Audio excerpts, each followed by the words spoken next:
winner the last 3 seasons and brought home 2 national medals last year. We have a great track record making athletes faster, keeping them healthy, and developing a love of running that extends beyond their time in college. Mohawk has a full-time coach at the helm, athletic therapists, professional strength coaches, and competitive scholarship opportunities. We want athletes across Ontario to turn to Mohawk College when they want to reach their full potential in the sport. Okay, there you go. Look at all the runners. That is one of the amazing things with OFSAA. There are a ton of runners, all across Ontario. I've watched that. Yes. But I got it.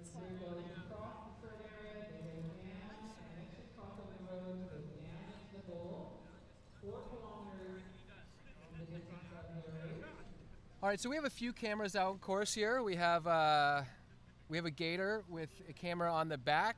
We'll see how that's going. It's a bumpy ride out there, so it might take us a race or two to get that camera shot into view. But there's always a problem with the gator when it's bumping around like that, and we're dealing with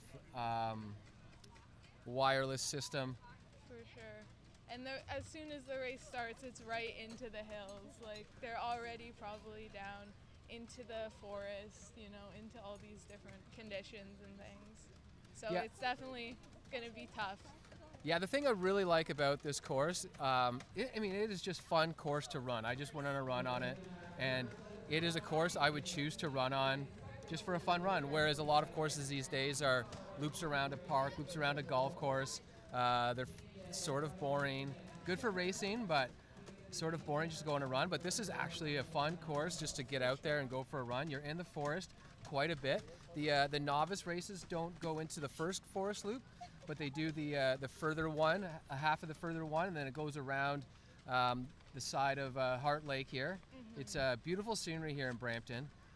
So it is a fun course. They blew the leaves off, I think, this morning. It was quite clear, so they have the roots, the rocks, everything spray painted, so you can see all the stuff before it comes at you. But it really is a fast-paced course, as it's fairly narrow once you get into the forest. Jordan, did you have problems passing people when you get in there? For sure, yeah.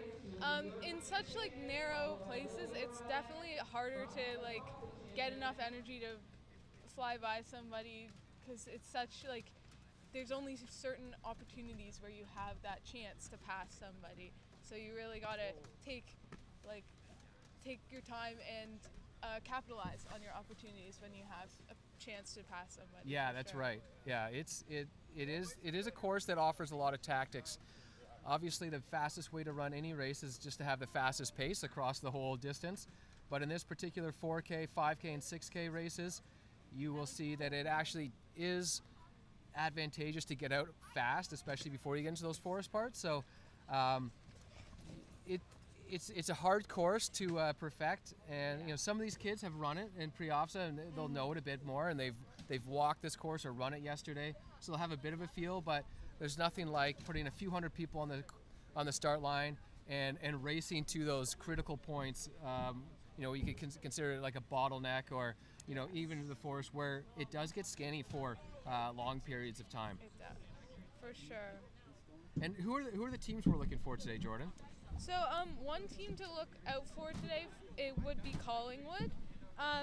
So at the pre-OFSAA number 3, their team scored first with a total time of an hour and 9 minutes, which is pretty impressive. Okay, so Collingwood has a deep team. For sure. Who else are we looking at? Dundas Valley is also a team to definitely look out for, the novice girls. They have very strong runners, very strong team overall. Yeah, Dundas always seems to have strong teams across the board.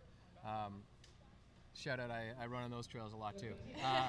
So Mike Smith, the coach at Dundas, he always has his kids ready for the big races. So that's good to see Collingwood. This hill, this course I wouldn't say is that hilly.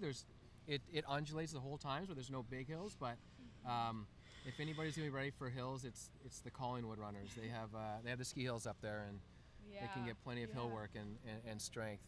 So we're still waiting for a few shots of the course to see who's leading. We will hopefully have a 2K update in in the novice races, there are timing mats on course.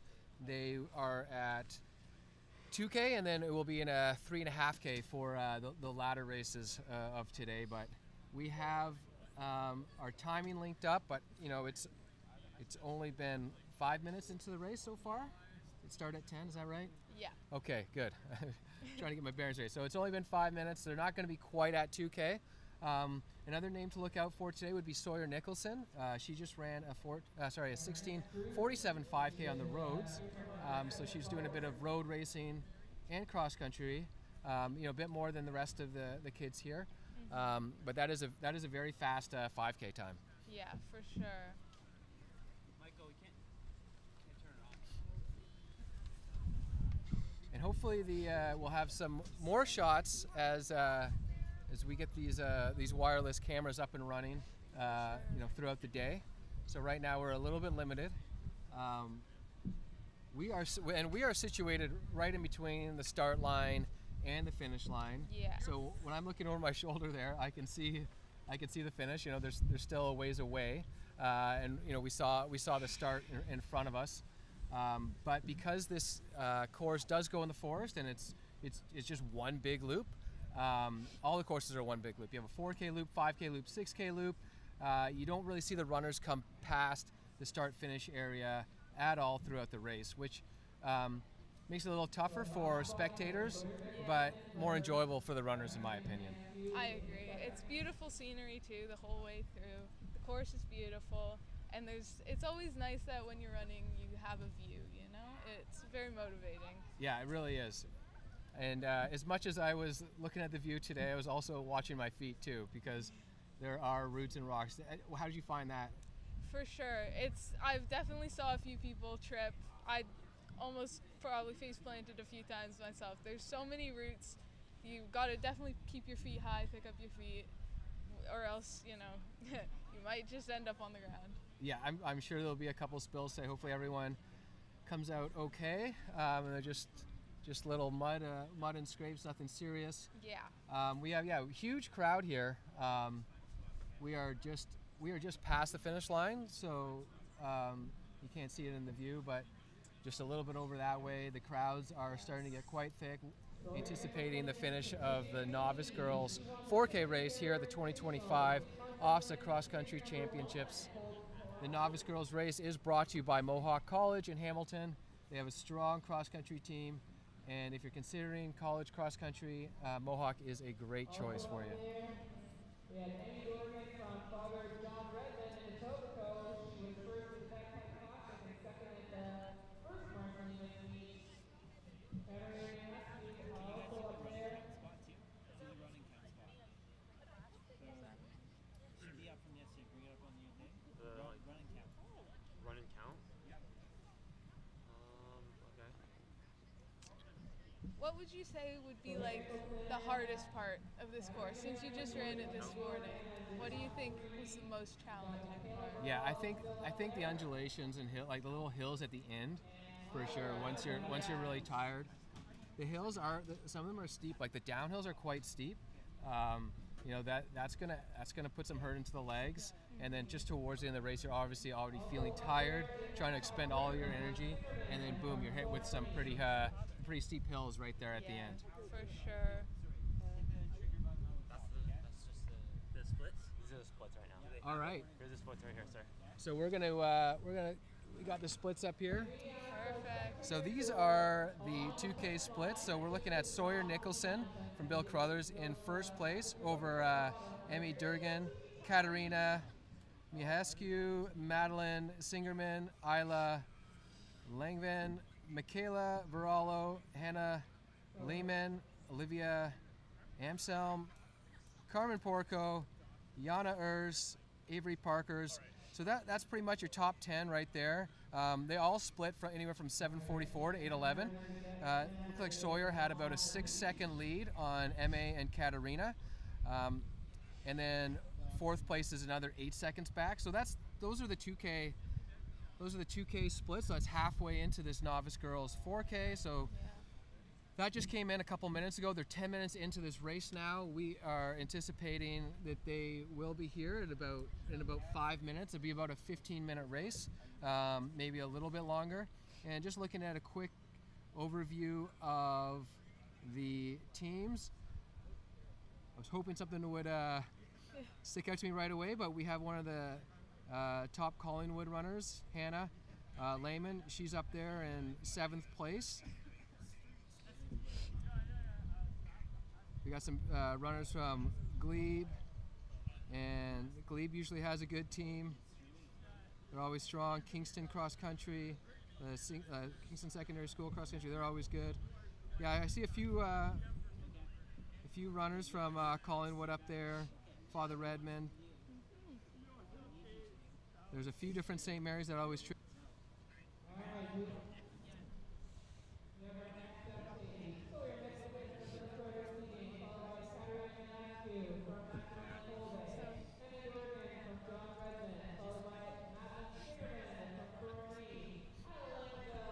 So overhearing the other announcer here, the live announcer here, we're still looking at Sawyer Nicholson in the lead, followed by Katarina Mihescu, Madeline Singerman, Emma Durgan. So those are still your top 4 as you know, we're looking at the last 3K of the race. Yep. Hopefully we'll have team scores come in periodically as well. Sounds like we're going to get some good shots of the finish line. We may have missed a few shots along the way, but the finish is definitely the most exciting part, so we'll definitely get to see that. Yeah, I know. I'm already tired of looking at myself on the screen here. I was hoping to get some more updates, but we're working on it. This is a free streaming, so you know, work with us here, but we do have the finish line camera. Yes. So we should be seeing the finish shoot in the next few minutes here. It's already 12 and a half minutes into this race. We're looking at, like I said, just a hair over 15 minutes, depending on how well the girls kick here. And like I said, it is a really nice day here at Heart Lake. The sun's out. It's not that windy. It's a little chilly, but for sitting around, but for running is perfect. Yeah.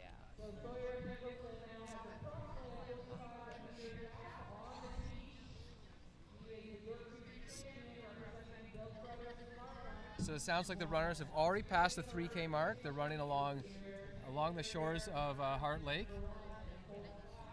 It's a very beautiful view running along the water, especially. And they should be finishing pretty soon, last K or so. So does it get pretty quiet in the forest there? It does. In my experience, I was not with a huge group of people. I was kind of just running my own race, and it was kind of just me in the forest. I would think so because this course, they're all one loop courses, and the forests are either on one end or the other end of these courses, and people want to see the finish. I would still think, even at an OFSAA, usually these championship races, there's fans throughout, but I could see it getting pretty quiet in those sections, and then kind of coming out at the end of the forest, and just the crowd really ramping up and getting loud here. It for sure challenges you to motivate yourself throughout the whole race, right? Yeah. You gotta compete with yourself and push yourself so fast because you don't have constant crowd cheering you on.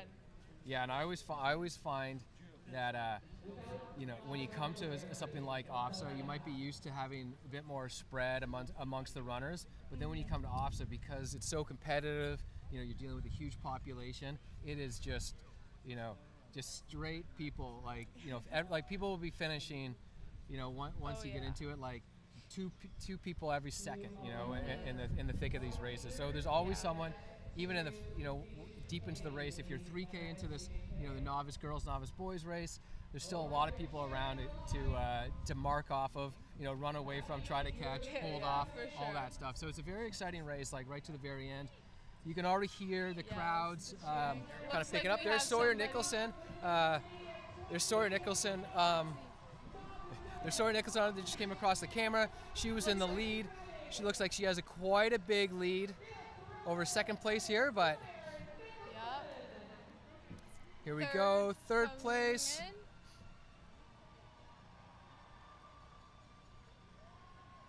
fourth. So as we saw, so it sounds like Katarina may have been in second. And here we go, that top four that had separated itself from in the first 2K, and now we're here- seeing the thick of it come Yeah, through. These are going to people be, starting to flood in. yes, and they're coming in packs. These are going to be some critical team battles. For sure. So if you're from one of those top teams, you are looking at the runners around you and you're trying to beat every single person. You never know how close these races will be in team scores. The final push is so important. If you can just get in front of that one person ahead of you, makes a big difference. Yeah.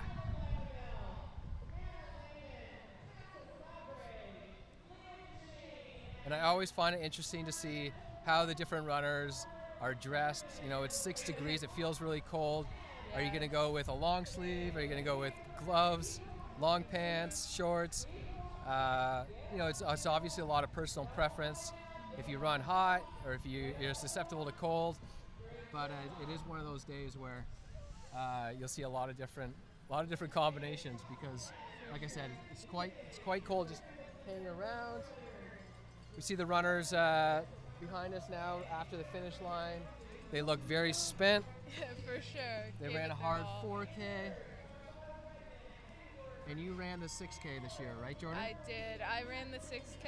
I'm in grade 11, so that would be the seniors. So I ran against grade 12s as well, which was a little bit intimidating, but you know, went well. All right, so now we're looking at Team scores. team scores. Kingston Secondary School was, I think or is that the they've split? all finished. So it looks like Kingston has all finished, and I believe their team has ranked first. I hope I'm interpreting this right. And then it looks like Collingwood has come in second. So I think Collingwood still might be waiting for one more runner. Oh, I see. So, sorry, we're looking at the results here for the first time, but yeah, Kingston scored runners in 7, 28, 35, and 43. That is an excellent. Very. That's a really tight pack to finish 43rd. Like, have your fourth runner finish 43rd at OFSAA is very impressive. And Collingwood had runners in 6, Oh, here we go. 25th. Okay, so now we're coming in. Riverdale has actually brought in their top 4 runners. So 45, 57, 80, 81. And then in third place, we got St. Thomas of Villanova, LaSalle with a score of 283. So, yeah, Kingston Secondary School, a score of 113 at OFSAA, very impressive. Very impressive. Followed by Riverdale with 266 and St. Thomas of Villanova 283. These are still very preliminary results. You know, somebody can have a few. You know, if their first, second, or third runner has a very low score, their fourth runner can still come in Yes. little bit behind, and they could still move up in the So, rankings. Looks like Collingwood's last runner just finished and put them back into second place. She Right. So finished. yeah, just as I was saying, you know, if there is a team that has a very strong top 3, and then their fourth runner comes in, then they move back up. So as Jordan just said, Collingwood in second place with 175 points, ahead of Riverdale in 266. Like I said, these are still preliminary results as they come in. There are people still coming in every second here. So the team scores are going to be updated as we go. And just to give you a little rundown of who we saw in the top 10, we got Sawyer Nicholson in first place, time of 15:22, followed by Katarina Mahescu in second. Third place, M.A. Dorgan. In fourth place, Madeline Singerman. Fifth place, Isla Langven. In sixth place, Hannah Lehman. In seventh, Tessa Sobry. In eighth place, Carmen Porco. Ninth place, Leah Duchesne from North Park College. That is, You know who I can ask for a first aid kit? So ninth place, Leah Duchesne, daughter of Krista, one of our good friends here, and then in 10th place, Harper Zimmerman. So she's rounding out 10th place in a time of 16:01. So the top 10 all coming in within about 40 seconds. Very tight race. And looking at team scores, we're still looking at Kingston first, Collingwood second, Riverdale third, St. Thomas of Villanova fourth, Glebe in fifth, Medway sixth, and Corpus Christi Burlington in seventh. Now that the race is finishing, the crowd is starting to gather towards the exit. It's getting pretty busy. Yeah, it's quite busy around here. Yeah. A little distracting, a little noisy. Hope the microphones pick up on our voice more than the crowd around. So Michael Rokas and Steve Moran and the team here at Blakelock have a nice setup. This is a completely student-run operation here, other than myself. And they're doing a great job, a free streaming service in this day and age. So it's really cool to be here at OFSAA. It's right here in the middle of everything, which it was peaceful and quiet when we started this race, but now it's quite chaotic, but a lot of fun. I don't think we'd have it any other way. Sure. So Yeah. Jordan, what did you think of the first race of the day? What were the highlights there? It was a great way to start the day. It's always so impressive to see just how fast these girls can finish. I myself could never do that. It's so impressive. And it's great to see the live results. I've obviously never really tracked it like this before, and it's so exciting seeing every single person fighting for their spot, fighting for their team. It's just great to watch all the action. Yeah, it really is great to have live results. Yeah, when I went to school, it was not quite the same. We'd have to wait a few weeks to a magazine to come out or something like that to see the final results. But yeah, great races right around, all around, and we have some great races on tap as well. The next race that we have coming up is our para race that will take place at 10:40. So we do have 10:45. Or 10:45. We'll get a preview going at 10:40. So we do have some time in between these races. Probably going to get something to eat, maybe stretch the legs after the run. So stay tuned. We will be back. We will show the next. We still have 5 races to go. We have para. We have our junior girls, junior boys, senior girls, senior boys. So we have a lot of races coming at you, a lot of action. We got that finish line camera up and running. Hopefully we'll have our other 2 cameras on the go as well moving forward the rest of the day. There's always a little bit of a learning curve here with the streaming, but we're learning as we're going. It's going to get smoother. It's going to get better. The races are going to get faster. It's going to be action-packed. Stay tuned.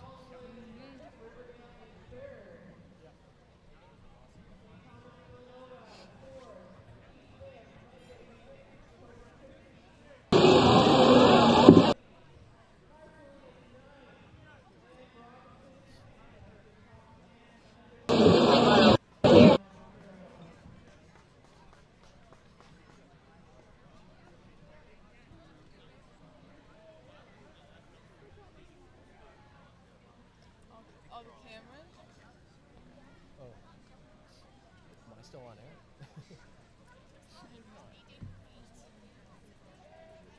Are we still on now? Are we still on?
Oh, yeah.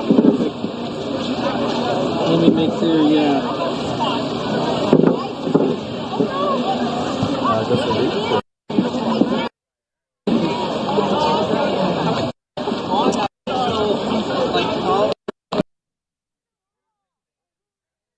Us having earpieces and getting feedback of what's happening.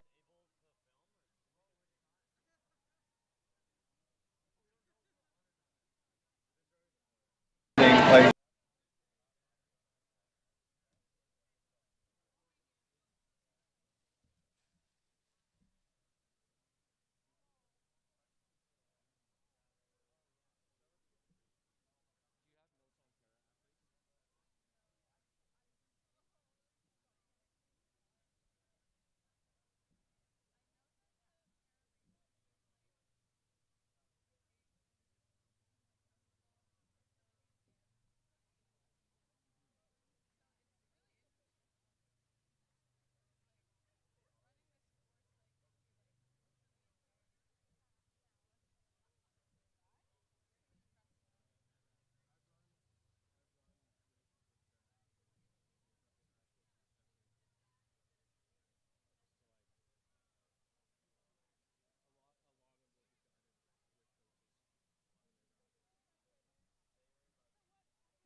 Sounds amazing. How, did you get any of it, or? No. No. Okay. Maybe this time. Yeah, hopefully. Gotta make sure to tell the guy not to drive by us again. Oh, yeah, that's too It's too loud. Oh, true, yeah. I think he knows now. I think Michael told him. In the middle of the broadcast, some guy's like, "Hey, I gotta get a Band-Aid." I'm like, "Sure, man." Oh, man. Man, well... So you don't have to come by there again, right? yeah. Like you said, drive by the tent, and I realized, oh my gosh, you're filming that way. Well, the sound of it too. Yeah? It's really loud. Oh, okay. Yeah, that was one and done here. Sorry about that. All right. And, Well,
joining in to the 2025 OFSAA Cross Country Championships here in Brampton. It's hosted at Heart Lake. We have a beautiful day. A little chilly, perfect for the runners, chilly for us, but the sun's out. I'm Reed Coolset. I'm here with my co-host Jordan, who is a student at Blakelock, and we are about to get into the para race. We have about 95 athletes here in the para race. We have 3 different categories here. We have an intellectual category, we have an ambulatory, and a visual. So they will be competing in their own categories, but they will all be racing at the same time. So yeah, all 95 athletes going off at once over a 4K course here at Heart Lake. Jordan, why don't you tell us about some of the athletes that we're looking for, if we know how to get back to that page. Yeah. There you go. It looks like some of our top para athletes that you might want to keep your eyes out. In the intellectual category, we have Tristan McGuire, who got silver at cross country last year. And then I'm really sorry if I do not pronounce this correctly, Malachi Virtulia maybe, who got bronze last year. So definitely those are 2 runners to look out for in the intellectual category. And then for the ambulatory, we have Sophia Carlson, who is the NOSSA champion, and Rowan Woolley, I apologize if I pronounce anything wrong, who is the GBSAA bronze medalist. All right, also in the para we have Ashlyn Craig from OFSAA, the OFSAA champion. And going back to the intellectual, this is a good running name to have. Mo Ahmed, 7th at OFSAA Cross Country last year. So Mo Ahmed, you have a fast name, to say the least, as Mohammed Ahmed, our Canadian legendary 5,000, 10,000 meter Olympian. So good choice in name there. We are going to go. We're going to go start this 4K race in about 3 minutes here. Like I said, we're here at Heart Lake in Brampton. This camera setup, we are in between the start line. So right now I'm looking at the start line, and now I'm looking at the finish line, sort of behind me. So it's all right here, all the action. If you weren't here for the novice girls race, we have the same course. It's a 4K course. It's just one big loop. It does go in the forest. It undulates quite a bit. It starts in a fast parking lot, but it gets onto grass really fast with some cruel bumps, and then hops into the forest where you get some little steep hills. You get some roots, some rocks. Jordan ran this course at pre-OFSAA this year, and she can attest it is a challenging course. But also, what would you say about the atmosphere and the overall feel of this course, Jordan? It is tough, but it is beautiful. It sounds like our para athletes are just taking off now. Hopefully we can get a view of them at the start line.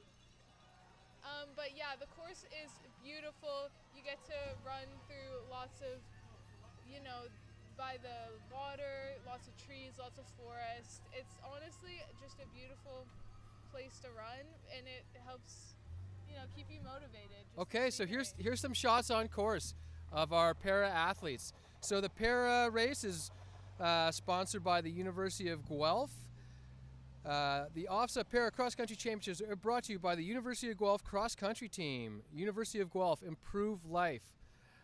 We have, like I said, about 90 athletes out here. We have some visually impaired athletes who will be running with a guide, which will be a little challenging through the forest. Like I said, they blew the leaves out of the way, and the roots and rocks are spray painted orange. But if you're visually impaired and you're running with a guide, it does come with an extra challenge. So hopefully everyone comes through the course okay. Like I said, we have 3 different categories, so there'll be different categories in the races. Everybody just runs at once here in the para. We have the girls, the boys, and yeah, I mean that front pack is moving really well. Jordan, Sure. you saw them come by here. What'd you think? They're definitely doing well. Very solid start. It's a tough course, so if they were at pre-OFSAA, they would know it's going to be a challenge. It gets hard, but they're looking great off the start. Yeah, it's bunched up pretty good. We can see a little bit, just beyond maybe like, 300-400 meters into the race. But yeah, then they dip in. They will cross a timing mat at about 2 kilometers into the race, so we will have some live updates at the 2K mark, and then after 2K they'll just be making their way back here to the finish line right behind us. The para race is always a fan favorite. I know I've run with some para athletes in the past in these courses, and it is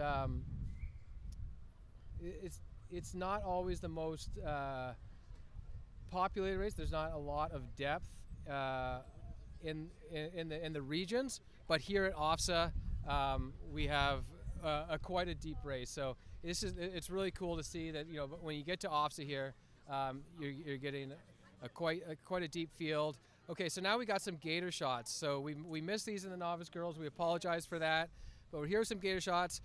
Unfortunately, we can't do a ton with the gator because of how gnarly this course is. It's just too bumpy and steep when it gets into the forest. But when it's not in the forest, when it's out here on the flatter sections, we will have some of this gator. And like I said before, it's super bumpy. We got Paul Rokas on the back there.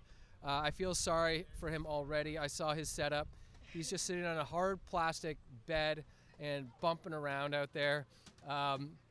But he's doing a good job keeping that camera steady. And here we see the leader in the para race. This is it's a very fast pace, as you can see. It's a little choppy. What we can do is technology, but Doing the best we can.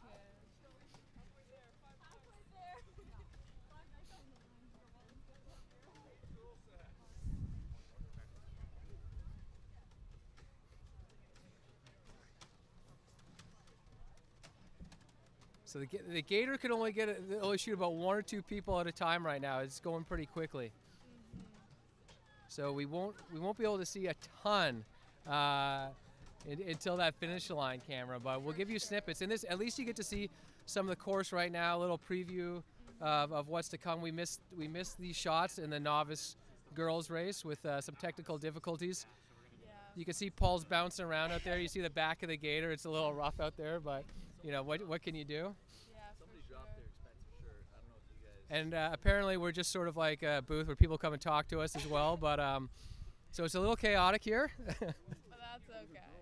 But we're just dealing with. We're right. I wouldn't have it. Like I said, I wouldn't have it any other way. We're right in the middle of. We're right in the middle of everything. Yeah.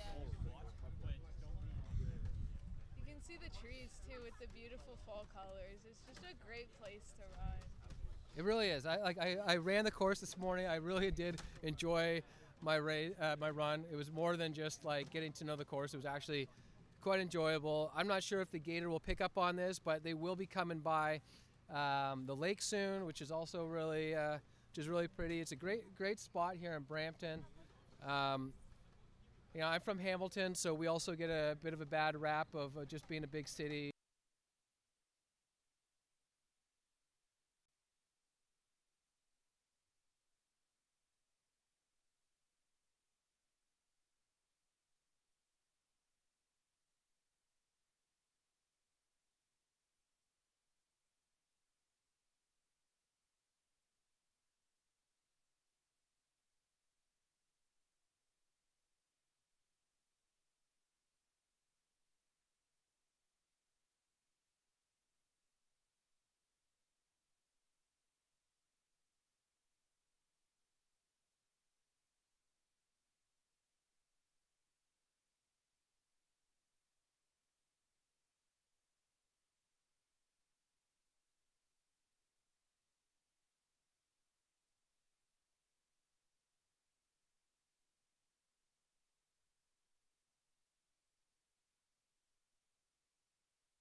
Top two were really quite far ahead of everybody in that race. That was a really good race by Anthony C.A and Tristan McGuire, and then a really close race between Malachi Vertulia and Mo Ahmed. Third and fourth place were quite close. So we have Eli Fobel in 9th place.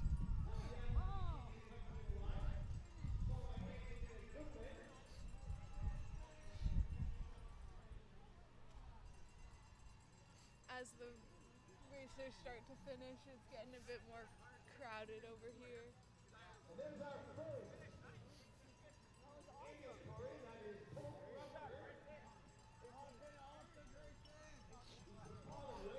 All right, so we have Grayson LeBlanc, Colton Scott, Justin Beelan, Zachary Stubbs, Colton Rumford. So that's the top 14 so far. So Colton Rumford from Collingwood is our top ambulatory finisher today. He ran the 4K in a time of 18:37. So congrats to Colton Rumford. The second Colton on the day, but 14th overall, but first in the ambulatory category. So like I said, from Collingwood's we've talked about a lot so far today. Strong showing in the novice girls, strong showing here in the para race. And of course, we're still waiting for the rest of the medalists in the ambulatory category. We're waiting for the top three in the girls category. We also have the visual category. So we still have some medals and some podiums to round out here at the OFSAA Cross Country para race here.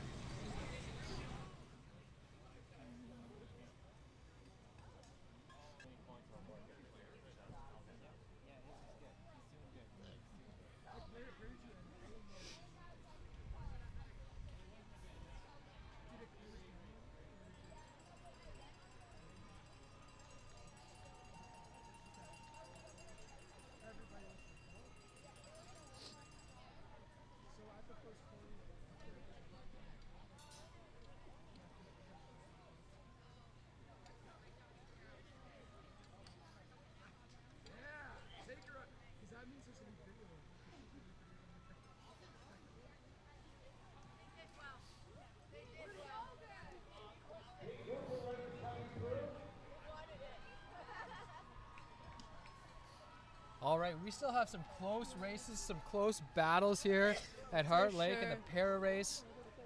They're coming in. We're still waiting for the top para girls to finish. So we'll announce those when they come in. Just also rounding out the top 20, we'll go through a few more names here. We got Dante Ricketts, Dejan Powell, Dalton Leger, Cornelius, Cameron Wright. Cameron Wright finishing 18th overall. So there we have top 18. We'll go over the top three boys here. Anthony Segan, Tristan McGuire, Malachi Vertulia. Those are your top three in the para 4K race. We have our top two female finishers now. We have Kate Smith from St. Joseph's in Barrie. She finished the 4K the time of 21:20, followed by Shiana Hebert of St.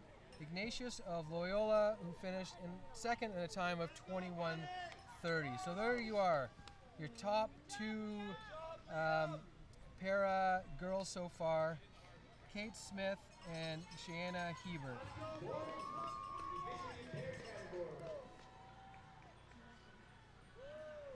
Rounding out a few more names here in the top 25. In 19th place, you have Lucas Kundal, 20th, David Kelly, and then Nathaniel Kavanaugh Shields, Liam Stewart, Rowan Woolley, Trent Burdick.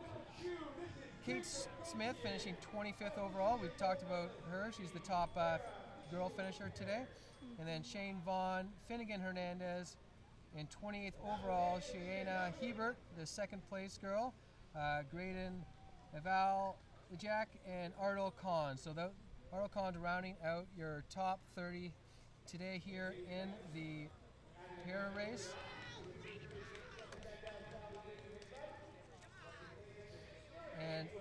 And the first visual just came through. We have Jacob Gauthier from Jules Leger in Ottawa. So that is first place in the visual boys category. And the third place in the girls category just finished Angelina Gutman. So Angelina Gutman, third place, para girls race.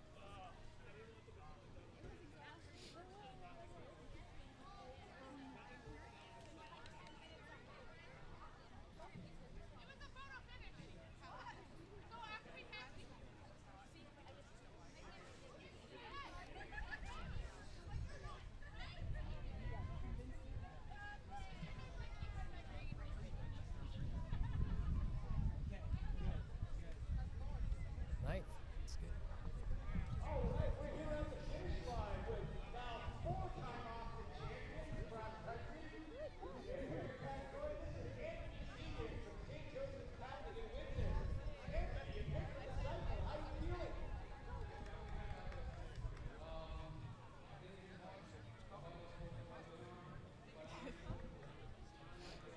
All right, and just to go over the top three in the ambulatory category, that was Colton Rumford in first, and Rowan Woolley in second place, and Austin Gordon in third place. So these are all preliminary results, just going off of what's coming through the computer. These are not official results. You'll have to log on to see official results when those come through, but just in the meantime, we're just going to read off of what's coming in through here, just to get everybody an idea here. We got first place in the female ambulatory category. That's Sophia Carlson from Marymount Academy. So that's first place in girls ambulatory here at the para race here at OFSAA Cross Country Championships at Heart Lake.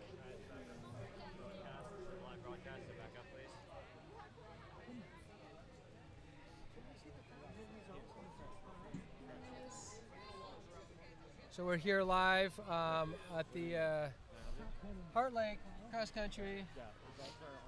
We got results in front of our computer, and people want to come and ask us. There's a lot going on right behind us.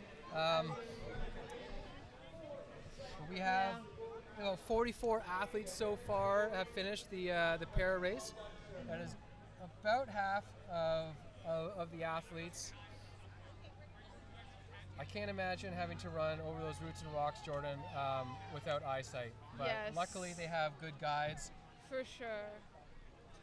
They often, the visually impaired athletes are training a lot with their guides. Hopefully there's a lot of consistency. There's a lot of trust involved. Sometimes you're holding their elbows. Sometimes they're attached by, a little piece of fabric, a rubber band of some sort like that. If they're able to see a little bit, there's a bit more leeway there. I know Jason Dunkerley, one of our most accomplished visual Paralympians ever. I've had the honor to run many times with Jason, so there is a big learning curve running with someone who's completely blind. Track is one thing, but cross country is a whole other thing. So you have to be always communicating and telling them what's coming up. If there's a step, even in this course, you're going from crushed gravel to grass to road. If you have spikes on, if anybody's run cross country before, if you have spikes on and you already know that how weird it feels to run on a road and hit those spikes go across. But what would be crazy is if you didn't have eyes that are seeing this, and you just start clacking across, and your spikes are hitting on the roads, right? So there's a lot of challenges, and kudos to them. If you get through the cross country season, track season's a little bit less in your way, but they're doing a great job out there. It's we might have some of our next Paralympians competing here today at OFSAA Cross Country Championships who will represent our country in years to come. For sure. Yeah, it's so impressive. I couldn't imagine doing it. I could barely run the course without tripping myself. It's so impressive. Yeah, very impressive. So just a quick recap now. That as the para race finishes off, we are watching the novice boys do their last strides. They're warming up. It is right now. It is 12 after 11, and our novice boys race is going to start at 11:30. So we have just over 15 minutes. So they go. We'll do a little preview at 11:25. So yeah, preview 11:25. Stay tuned for the novice boys race at 11:30. Then we'll have the junior girls race at 12:15. The junior boys race at 1 p.m. The senior girls race at 1:45, and then the last race of the day will be our senior boys race at 2:30. Once again, it's 4K for our novice and para races. It will be 5K for our junior races, and then 6K for our senior races. It's all a combination of, there's pretty much 3 different loops that you can do here at Heart Lake, and they all involve some trail running, so some running in the woods here. The novice has only the one section. The juniors have a bit more, and the seniors get all of the trail running. So it's a bit more challenging, of course, but hopefully they'll be ready for it. So were you here at the course yesterday at all? No, not yesterday. I wasn't here yesterday either, but I can imagine most of the teams were here on a very blustery day, either walking the course.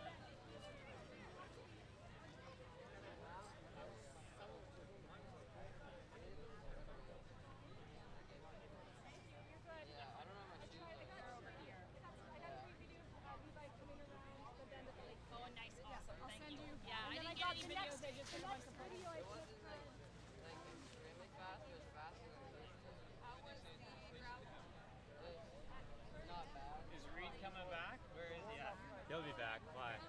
I just wanted to say hi. Oh, okay. He'll be here. Yeah. Don't worry.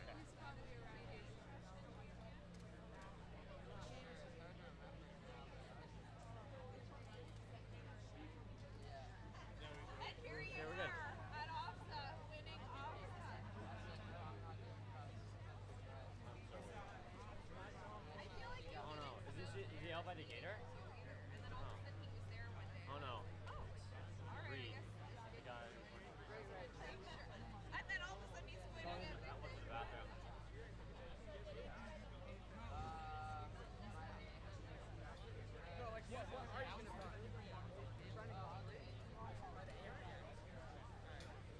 See you in track.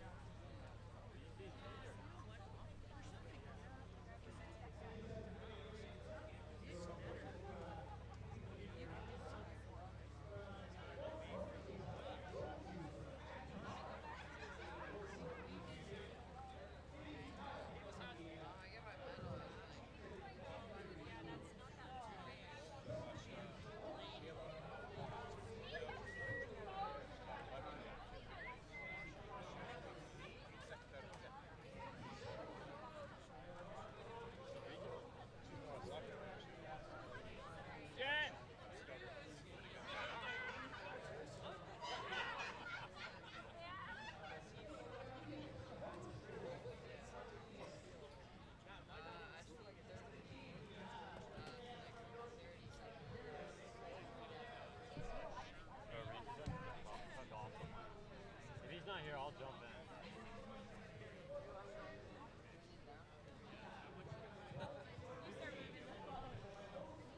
Awesome. Girl starts in 12 minutes.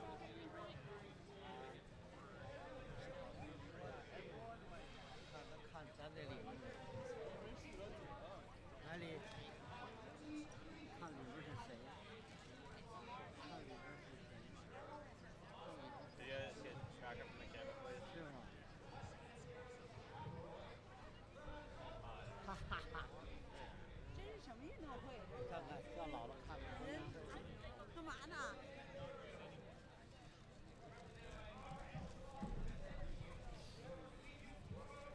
in let's jump on it in 3 minutes.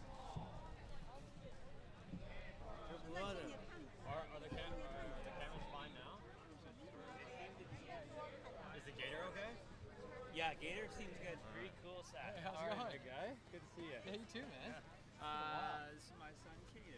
Oh, cool. Yeah, so What race is that? junior boys. Okay, so you're coming up soon. Nice. I just wanted to come by and say hi. I saw you on the live stream. Oh, okay. So I was like, this guy's a star. Right? Alright, I'll tell you in a second. Yeah, it's been a long time. It's been a long time. I've Yeah. seen a couple other people from golf today. Did you ever run at the same time as Levi Nicholson? No, I don't think so. You ran a golf, right? You're still Okay, Reese is all set down there at the bowl. Sam's gonna head there right now. So I've just been I've been biking a lot the last 2 years, and just running. This week was actually like my highest mileage week in a year and a half, like 46K. So, around with yourself? I played Ultimate for a while, and then that kind of really beat my body up, so nothing really works anymore. So yeah, I've been biking, but I can't really run. The Achilles are just destroyed from too much sprints and stuff. Yeah? Yeah, I know. It's a lot faster. Getting old is tough, so I know.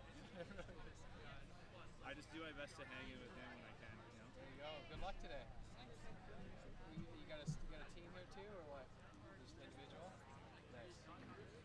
Yeah, there's we got a team together, but our team finished last place at Cross. So yeah, we didn't call.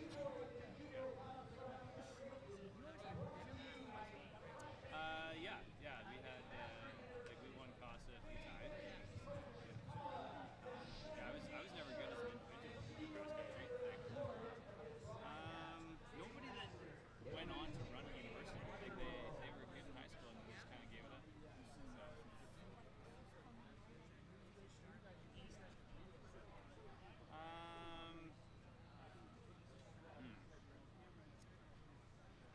Nobody from our area is really, but like Nate Brannon was and Dylan Wykes were the two guys that I was always well behind, right? I raced Dylan a lot. This feels weird. I can't lie. Like seeing myself on the camera. See you. You're doing a great job on the live stream. Yeah, thanks. We're on in a couple more minutes. Yeah, hopefully, like, for the novice girls, we barely had any campers. This blocks like all the wind. Boys, we had like, Oh, this is great. was No, this is great. and a bit of like the para race with the so hopefully it just keeps getting better and better. But apparently, like with all the cell phone use here, it's hard to. All the cells are getting in the way. Apparently, I don't know what happens. That's what I hear. I just try to talk. Yeah, exactly. So it's I don't know anybody. a pretty tough course, eh? I don't know like the runners. I have like 2 or 3 names in front of me. Oh, there goes 2 minutes. Can I get a picture, you guys? Yeah. This is my wife, Hi, Jen. I'm How's it Jen. going? Nice to meet you. Nice to see you. Is that coming too? Get in here, Caden. Yeah, Come on, get man. in there, Kate. Oh my gosh, awesome. Thanks. You're a celebrity in our household. I always tell everybody about like hard work and dedication pays off, and how far you went, man. So I know. I was. you're like the life lesson for us. In grade 11, I was 165th at OFSAA. Right? So try to beat 165th today. No, or 156. I forget now. So we tried to look up my results, and it's hilarious. Like they're just Yeah, there's pictures, right? So it's like in the race I'm in, they've got page 1, 2, and 4 of the results, and I'm on page 3. Right? Anyway, all right. Good to see you, man. See ya.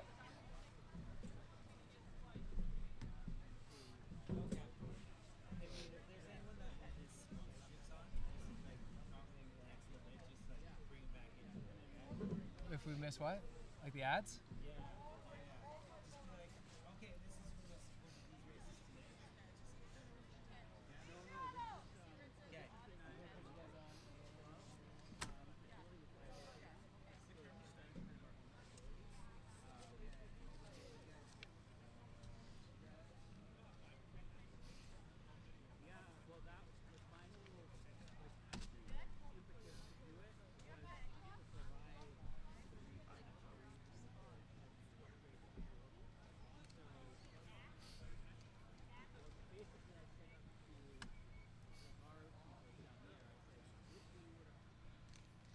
got your names here for the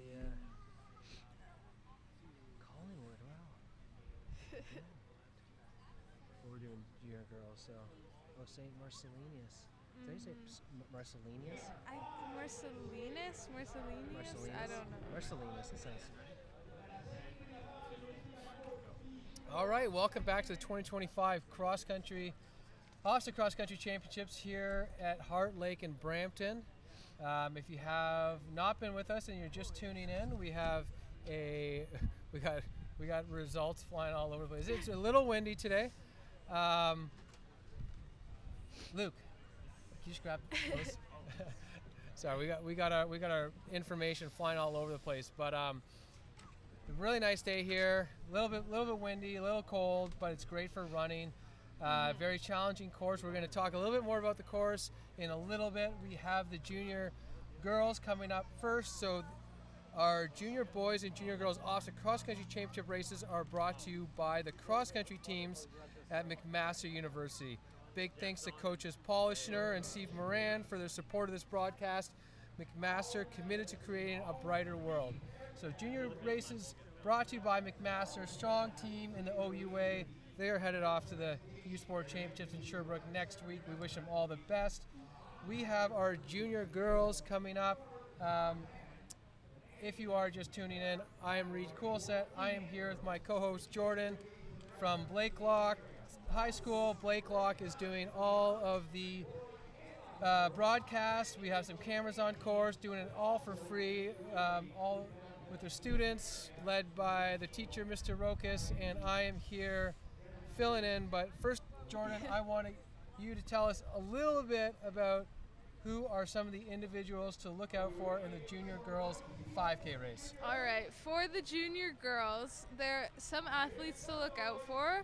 I'm sorry if I pronounce this wrong, Niam Richards, who got gold at pre-OFSAA and won silver last year at OFSAA. So that's obviously a big accomplishment for the novice division. Also, we have Camila Rodriguez from St. Marcellinus, who got silver at pre-OFSAA and gold at pre-OFSAA Series 2, I believe. And then finally we got Chloe Walker from Uxbridge, who got 4th at pre-OFSAA, which is very impressive. And she is the OFSAA Cross Country champ from last year. So that's very impressive, obviously. Wow, okay. So we have a loaded field here in the junior girls race. We're racing 5K. We are situated right in between the start line and the finish line. So the start line is right in front of us. So if Jordan and I are looking this way, that is because we are watching the start of this race. And then when we look over our shoulder, we'll be looking at the finish line. So everything's right here, but in between the start and finish, the runners will be gone on a 5K tour here of Heart Lake through the forest. It's one big loop. It's a really nice loop to run around. Forest is nice. It is challenging. There are sharp turns. There are steep hills, lots of roots, lots of rocks, lots of undulations on the grass. The grass is usually the nice part on a cross-country course, but here the runners are met with some pretty steep dips right off the bat. So we're looking at starting this race in less than a minute. Everybody looks pretty ready.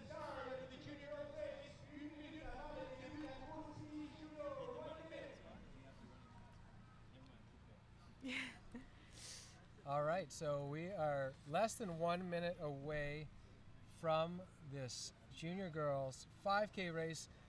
They are on the start. You can see them now. We pan over to that camera. It's a very wide start. They're all in their boxes. They're all separated, but within the span of less than 100 meters, the course really gets narrow. Shrinks down. All these girls will be fighting for a good position heading into the grass. More importantly, A couple hundred meters into this race, we got a left-hand turn, sweeping left-hand turn. So here we go. They're off. You can see them. Just how many people there are Looking right like off the bat. There's over 200 runners in these races. Another name to maybe look out for is Michaela Career. So Michaela's dad won the Boston Marathon and the Chicago Marathon, and I was just talking with him a couple minutes ago. So he's out here supporting his daughter. Her uncle won the Chicago Marathon last year, so she's and her mother Tara, multiple time Canadian national team runner as well. So a little bit of an advantage. So we'll look out for Tara. We're going to be looking out for Niam Richards, Camila Rodriguez, Chloe Walker, and many others. Of course, you know, if you've run pre-OFSAA, you've seen this course, but you're also going to be a bit more. People have seen you race. You're going to be. You're going to have more recognition when it comes to people like us reading the favorites. We always see runners from less populated areas come to OFSAA, surprise everybody, and that's what really counts on the day is the results. You know, it's fun to predict who might be up there, but with a race of this size, this many people, a province the size of Ontario, people come from very far away to be here, and there's always some underdogs who are training very hard, racing well, but just not in the spotlight yet. So be prepared for some surprises along the way. Be prepared for some of the names that we've mentioned to do well. Also really interesting, in this particular race, the hosts, St. Marcelius, are one of the favorites. So St. Marcelius, I'm not even saying that right. St. Marcellinus? I think it's Marcellinus. It's Marcellinus. St. Marcellinus, the host, and also the favorite in the junior girls 5K race. So they were second here at pre-OFSAA number 3. They were first here at pre-OFSAA number 2. They have, and Camila Rodriguez, who we already mentioned, is on the St. Marcellinus team. So good front runner and a deep team. So we'll be watching for them to do well here. We can't see the runners anymore from our point of view. They're already a few hundred meters into the race, already around the bend. They potentially are in the forest now. We will have updates. There is a timing mat on this course. I will let you know pretty soon if that is going to be a 3.5K or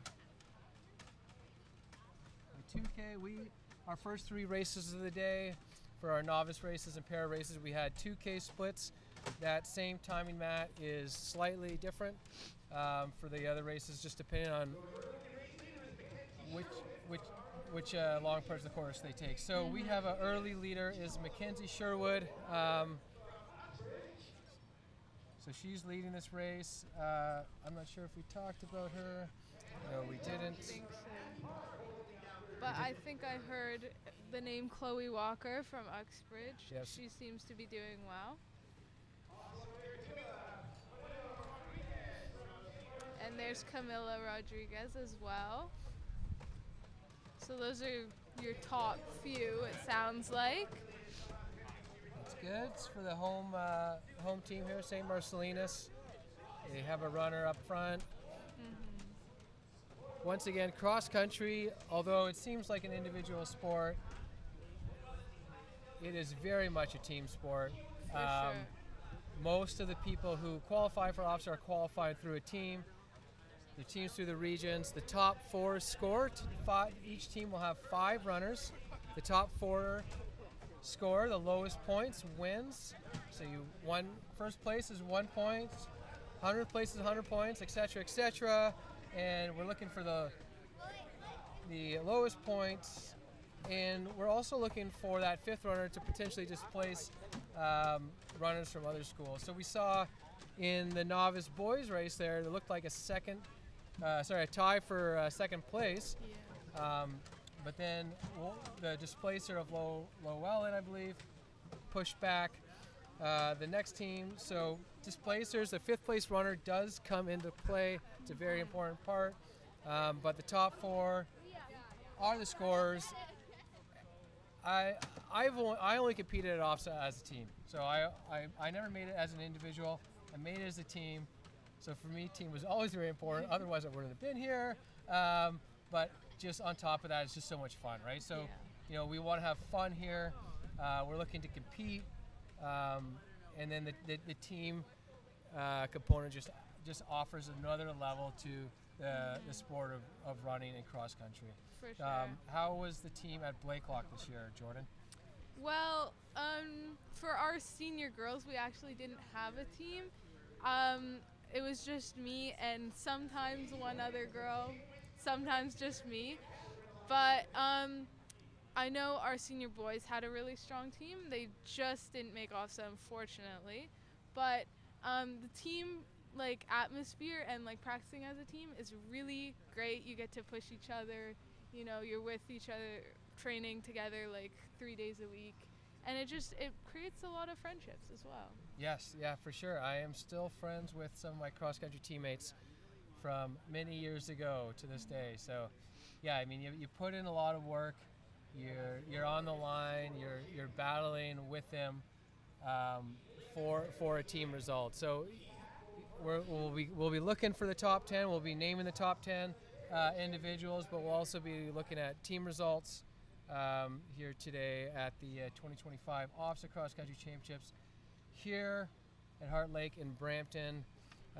If you are just tuning in and have not seen us talk about the novice races, I will ask Jordan once again what she thinks of the Heart Lake course, because it is a course to remember. It's not pancake flat, and it's not just around a field. So tell us the selling points of Heart Lake, Jordan. Well, it is beautiful, but it is 100% challenging. There are so many little hills and sticking up roots and all these little obstacles, trees in your way that make the course so interesting, but also that's what makes it so much fun. Once you complete it, you feel like you've accomplished such a hard, challenging course, and it's beautiful as well. The site that we're at, the lake, the forests, it's just lovely to run through. Yeah, a great place. I ran the course this morning just to get to know it a little bit, see where the timing mats were, and really enjoyed my run around here. So nothing but good things to say about Heart Lake in Brampton and what the course will bring to all of our runners today. So we are we're almost 8 minutes into this 5K race. We will be, like I said, we'll be giving you splits when they come up. If you want to check on those yourself at home, you can go to trackdatabase.com and find the OFSAA Cross Country live results. So they go you'll see all the results. They go really deep. 200 plus runners and all these races coming up. All the teams, everything will be listed as the runners go over the timing mats. So I don't have it memorized. I know in the senior races, the timing mats will be at the 3.5K mark. I believe it might be the same thing for the junior races, as we have not seen the splits come up yet. If the splits come up really soon, then they will be 2K splits. But it is a 5K loop. Okay, we got shots mid-race here of our junior girls. Looks like they're just coming out of one part of the forest, going into another. You can see the beautiful area that we're in, all the beautiful trees, all the beautiful colors. It's just a great place to run, 100%.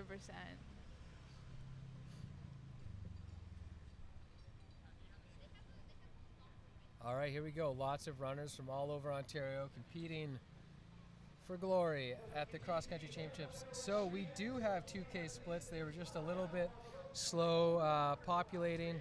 I apologize about that, but we are 9 minutes 40 seconds. So about 2 minutes ago, we had some splits come through. So Camila Rodriguez of St. Marcellinus did did come through 2K in first place in 7:50, but right on her heels we got Autumn Vandermeer, Naeem Richards, Chloe Walker, and Helena Georgiou, Vicky Malik, Mackenzie Sherwin. They were all within 2 seconds. So you're looking at the top 7 or 8 there. Mazzy Quinn, Isla Kittmer, Addison Posthumous, Addie Rudling, Michaela Gugliani, Chai Rui Norris, Morgan Ryder, Selena Loring, Sophie Skotslarski, Iris Green, Maeve Agris, Britton Vander Veeg, Reem Alabed, Reeve McKennis, Kayla Pickard, Bianca Milani. So all of these runners I've just mentioned, and about the top 25, all within 20 seconds at the 2K mark. So that's 2K out of 5K. There's still a lot of, so this course has more of the senior races have extended trail at the start and at the finish of this race. Just kind of glossing over some of the team scores here. It's really hard to say. I can only see a couple people from the same school, so it's just too early to tell if Marcellinus has a lead here. So we're back on. This is our gator shot. Apologize if it's going to be a little choppy. We got Paul on the back here, bumping up and down. It's not a smooth course, so kudos to Paul for staying upright and staying safe in that gator. But that is a shot of our leaders. So it looks like we have 4 girls who have separated themselves a little bit from everybody else. And it looks like the gator is not going any further than that because it is just too bumpy, turny, and steep in the forest. So along the grass we can get some gator shots, but then when it gets into the forest we just have to kind of cut out and go with our still shots. So you see we're about 3K into the race at these shots. Obviously the runners have a little bit more space to move now. It's a little bit strung out, even though in the thick of it you're looking at more than 1 runner per second. But they have moved. They have space to move. They have space to pass. So even when they get into the forest, they can make some safe passes, pick their lines that they want, and just try to score the lowest points possible to help out their team. That's just the way they do it. So there we are. This right now is what you're seeing is where the team titles are going to be decided. It's always nice to have a low stick, someone in the top 10, someone in the top 20, but it's the runners coming in the 30s and the 40s, 50s, even in the low 100s, 120. They are going to win or lose places in the great team championship.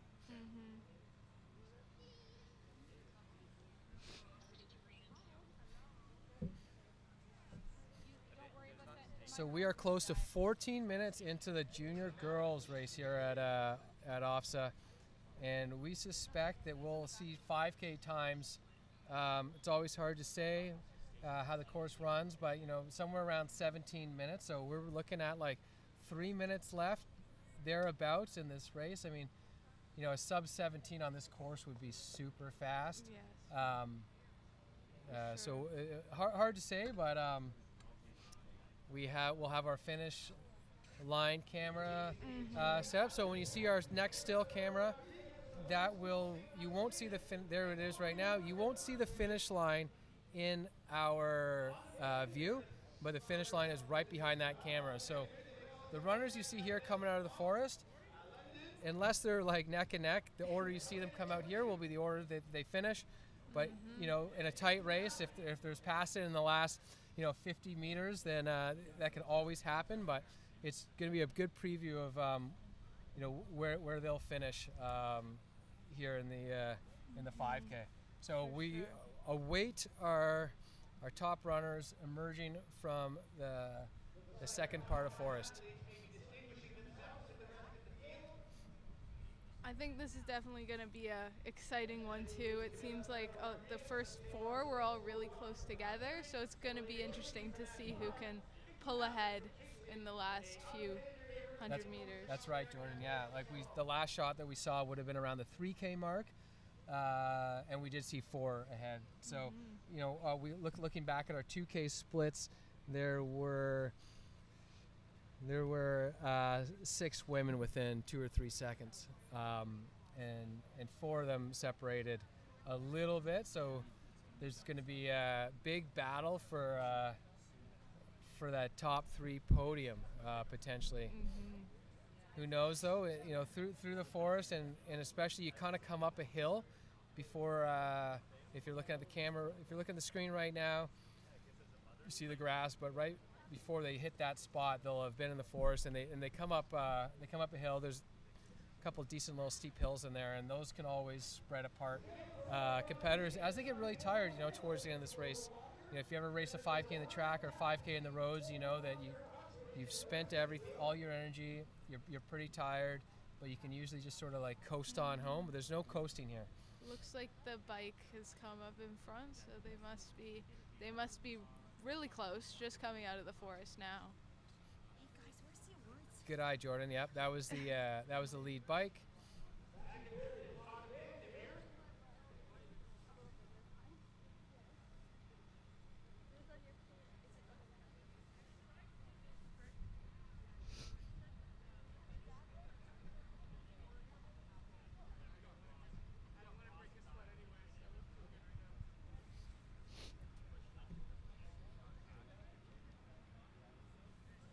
So many people are gathered around the finish line, but it's so quiet. We're waiting for the first person to see who makes it out of the forest.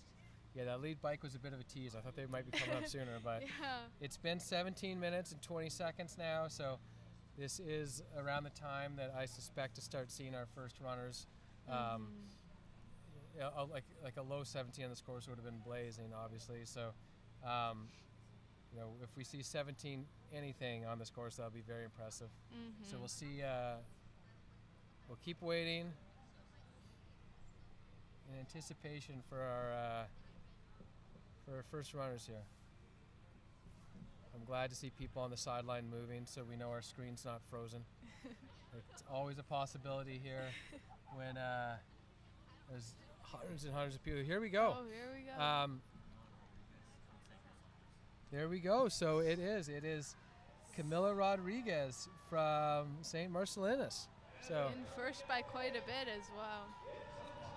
So St. Marcellinus gets a low stick, and this is Chloe Walker in second place. So she moved up a few places from our split times.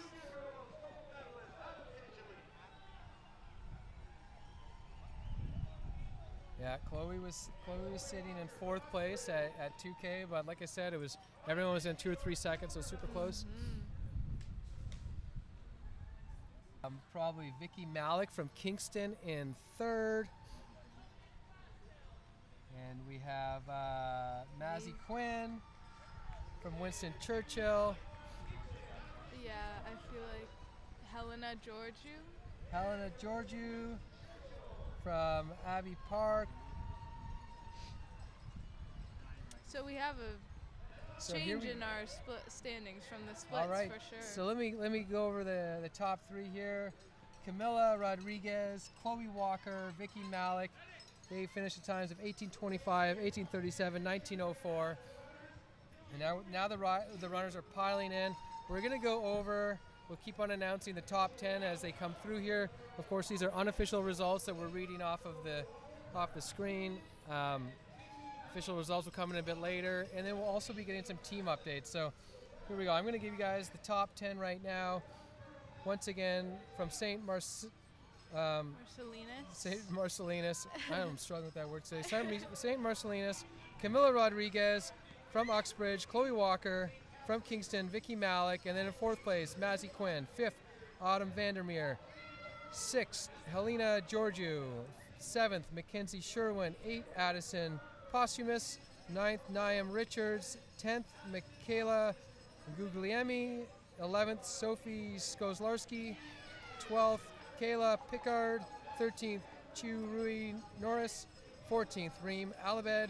15th, Selena Loring. 16th, Britton Vandevecht. 17th, Iris Green. 18th, Morgan Ryder. 19th, Reeve McInnes. 20th, Charlie Fee.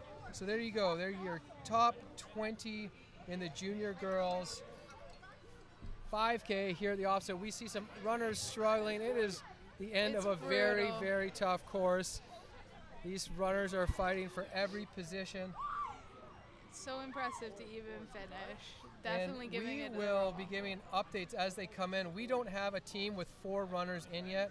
Right now, Riverdale, Toronto leads with 67 for 3 runners, and McLaughlin in Ottawa has 78 points for 3 runners. So top 4 runners count. 3 are only the top 4, but when those 4th runners start coming in, we'll keep updating you on the team scores. So Camila Rodriguez, she finished 1st. Chloe Walker in 2nd. Vicky Malik in 3rd. Top 3 junior girls 5K. I'm really curious to see what these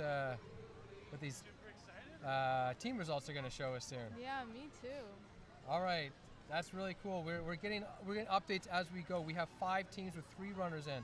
Riverdale, McLaughlin, as we already mentioned.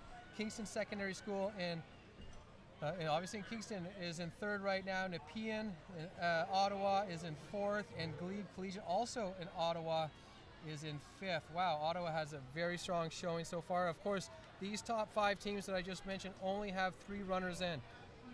The 4th runner is going to determine everything.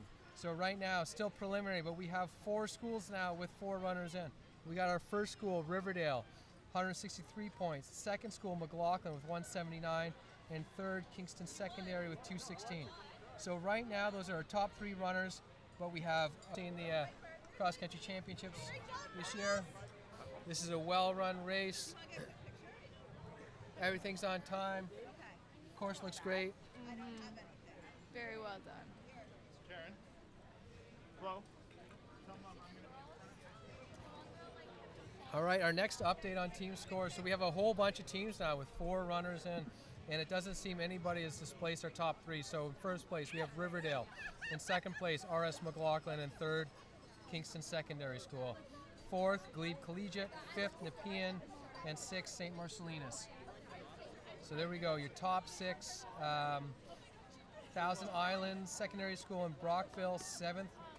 Wow, seems like a lot of schools between Kingston, Ottawa, Brockville. So Eastern Ontario has really brought it here for the junior girls team race. That's and if you're from if you live around High Park in Toronto, you'll think Oshawa is even far east in Ontario. So you have and even Riverdale, if it's east of Yonge, right? So St. Marcellinus and Mississauga, 6th place. You got your first west of Yonge school. So Riverdale, RS McLaughlin, Kingston Secondary School, your top 3 schools. Once again, we have Camila Rodriguez taking home the gold, Chloe Walker, silver from Uxbridge, and Vicky Malik of Kingston Secondary School in 3rd place. That's your bronze medalist. And just rounding out the top 10, Mazzy Quinn, Autumn Vandermeer, Helena Georgiou, Mackenzie Sherwin, Addison Posthumous, Niam Richards, and Michaela Guglielmi. So, tight battle in the team. Close, but at the same time, when you're watching them come in, it's quite spread out. There's over 200 runners in this race, and when you're looking at, places deep down, like I said before, you're looking at about 2 or 3 runners every second when you're looking at places, 150 through 200. That's when the masses are coming in. That's when team scores are being decided.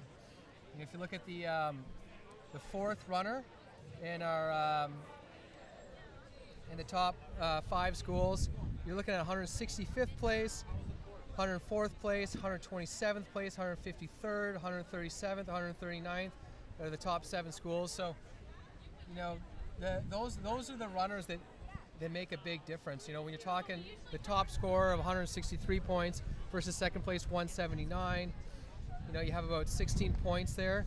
It's hard to make up 16 points when you're in the top 20, but it's easy to make up 16 points when you're at, you know, 100th place, 104th place, 127th. So it's very much a team effort here, you know, to get onto the podium, to get in the top 10 here at the OFSAA Cross Country Championships. Once again, we are watching the end of the junior girls race. We are situated in the announcing booth right in front, I guess I would say, of the finish line. And it's utter chaos here as over 200 runners have already finished, and family and friends are gathering to congratulate them. How does it feel to finish this race, Jordan? Are you glad you're announcing today, or would you rather be out there running? Well, that's a hard question, to be honest. Finishing in the moment, it just feels amazing. You finally conquered the course. You finally, you know, you're accomplished. You did it, and it's an amazing feeling. But I do enjoy watching everybody else experience that. Like, it's just when you complete such a hard challenge, it's just, once you go home, you're going to be thinking about this all night. You're going to be thinking about it the rest of the week, the rest of the month, maybe even the rest of the year, maybe even the rest of your life. Like, oh, yeah. When I finished OFSAA, that feeling of, you know, you did it, you accomplished. Yeah, this is definitely a memorable course, and, you know, friends for life, battles that you always remember. So we're going to sign off now for the junior girls race, brought to you by McMaster University. It is 12:42. We will be back in just over 10 minutes with the junior boys preview. The junior boys preview will start at 12:55, and the junior boys race will start at 1 p.m. So stay tuned. We still have 3 races on tap. Junior boys at 1 o'clock, senior girls at 1:45, and senior boys at 2:30. Junior boys 5K, and then we're looking at senior girls, senior boys. They will be racing 6K. So there you have it. We'll be back. Go have some Halloween candy, and we'll see you all in a bit.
was that? A girl from our club. Oh, from your club. She just started running with us like 4 or 5 months ago. Okay. She was in grade 9. She was 70th, and then 10th today. That's Michaela? Yeah. Oh, yeah, Notre Dame. Well, oh, Notre Dame Welland. Oh. It's funny, there's so many Notre Dames. Because it wasn't, is Rory still at or was at Notre Dame? He was at Notre Dame Burlington. Yeah. Yeah, I didn't think. Where's he now again? He's at an elementary school, principal at an elementary school in Milton. Okay. He just moved. I don't remember the name of it, but it's like a Canadian school. Okay, same as Greg. Yeah. Benetto. Yeah. Seems better. I don't know. I don't know what's better. I've never taught in schools, but I can't imagine. yeah.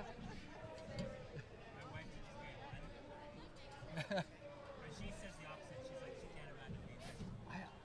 I think I'd rather be. Is that in camera gonna elementary, be but okay? Like I said, I have no experience, but No, this one. Hold on. It's like one thing, like parenting your own kids is one thing, but everybody else.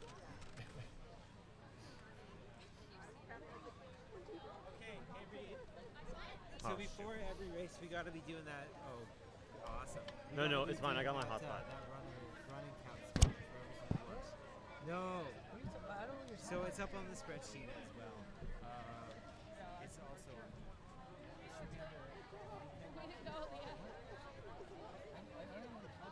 So running count is like the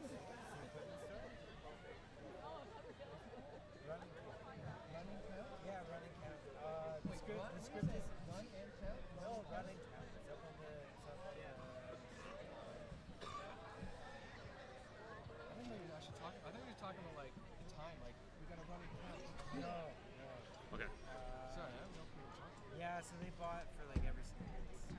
Oh, really? Okay. I thought that was Bob. Oh, running count. Yeah. I saw him. I don't know where he is So though. it's literally running count spot. Yeah. Okay, you know what you call an ad? A spot. He did. That's what I was like. I'm Um, like so confused. And running count? he's Dude, this is the most. Okay, running count spot. Yeah. Huh?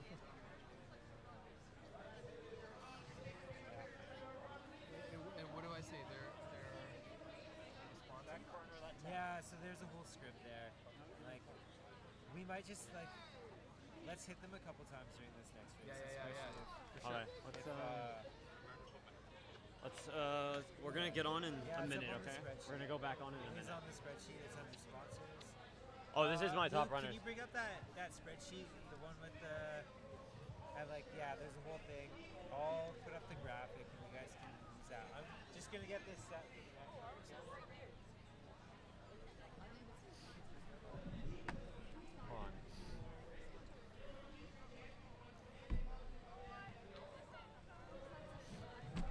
Yes, how can I help you? When we get the first shot in, are you doing anything at that time? What do you mean? For like over there? When they start. It's on you. The camera's on you, and then the gator will be on it. And then We're on. What am I trying to say? When we are capturing them, yeah, are you doing anything at that time? I'm panning the camera to you guys, but that's it. Why? Like I'm just working the cameras here. Oh, So. you swap? No, I'm also doing this as well. So. Why? Main thing I was gonna ask. I've been watching the live to know when we turn ours off to save battery when we're not on anymore. But my phone's charging now, so can you give like a thumbs up or some kind of stuff? Yeah, I'll tell you. Officer broadcast, like the notes. Oh, here is it. Is this it? The spreadsheet. Officer broadcast. Yeah. Okay, here we are.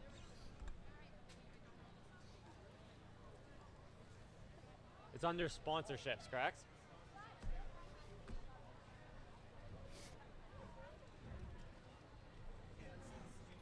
Here you are. Yep. All right, let's turn this camera on. Let's do it. It's not up, or like it's going to the sleep. Luke, I need you on this. Just touching the screen every now and then. Okay. You guys ready?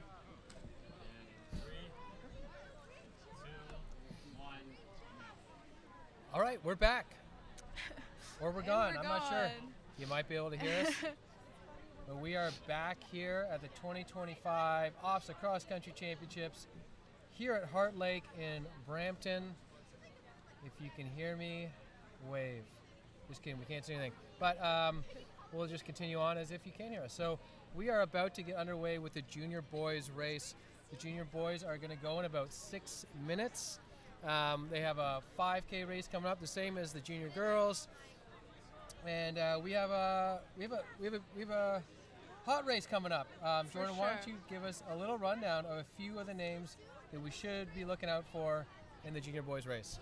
All right, so a few athletes to look out for this race would be Ben Mays from St. Michael's College. He came first in Pre-OFSAA Series 1. He came second in Pre-OFSAA Series 1 and 7th in Novice OFSAA last year. Also, Aiden Chan-Smith from Michael Power, who came third at Pre-OFSAA Series 3 and is the champion of the Novice Cross Country last year. And finally, Gianfranco Rowdy, I'm sorry if I pronounced any of those names incorrectly, who came first at Pre-OFSAA Series 3 and second last year at OFSAA, and also has other track OFSAA titles, such as the winner of the OFSAA 3,000 meter race.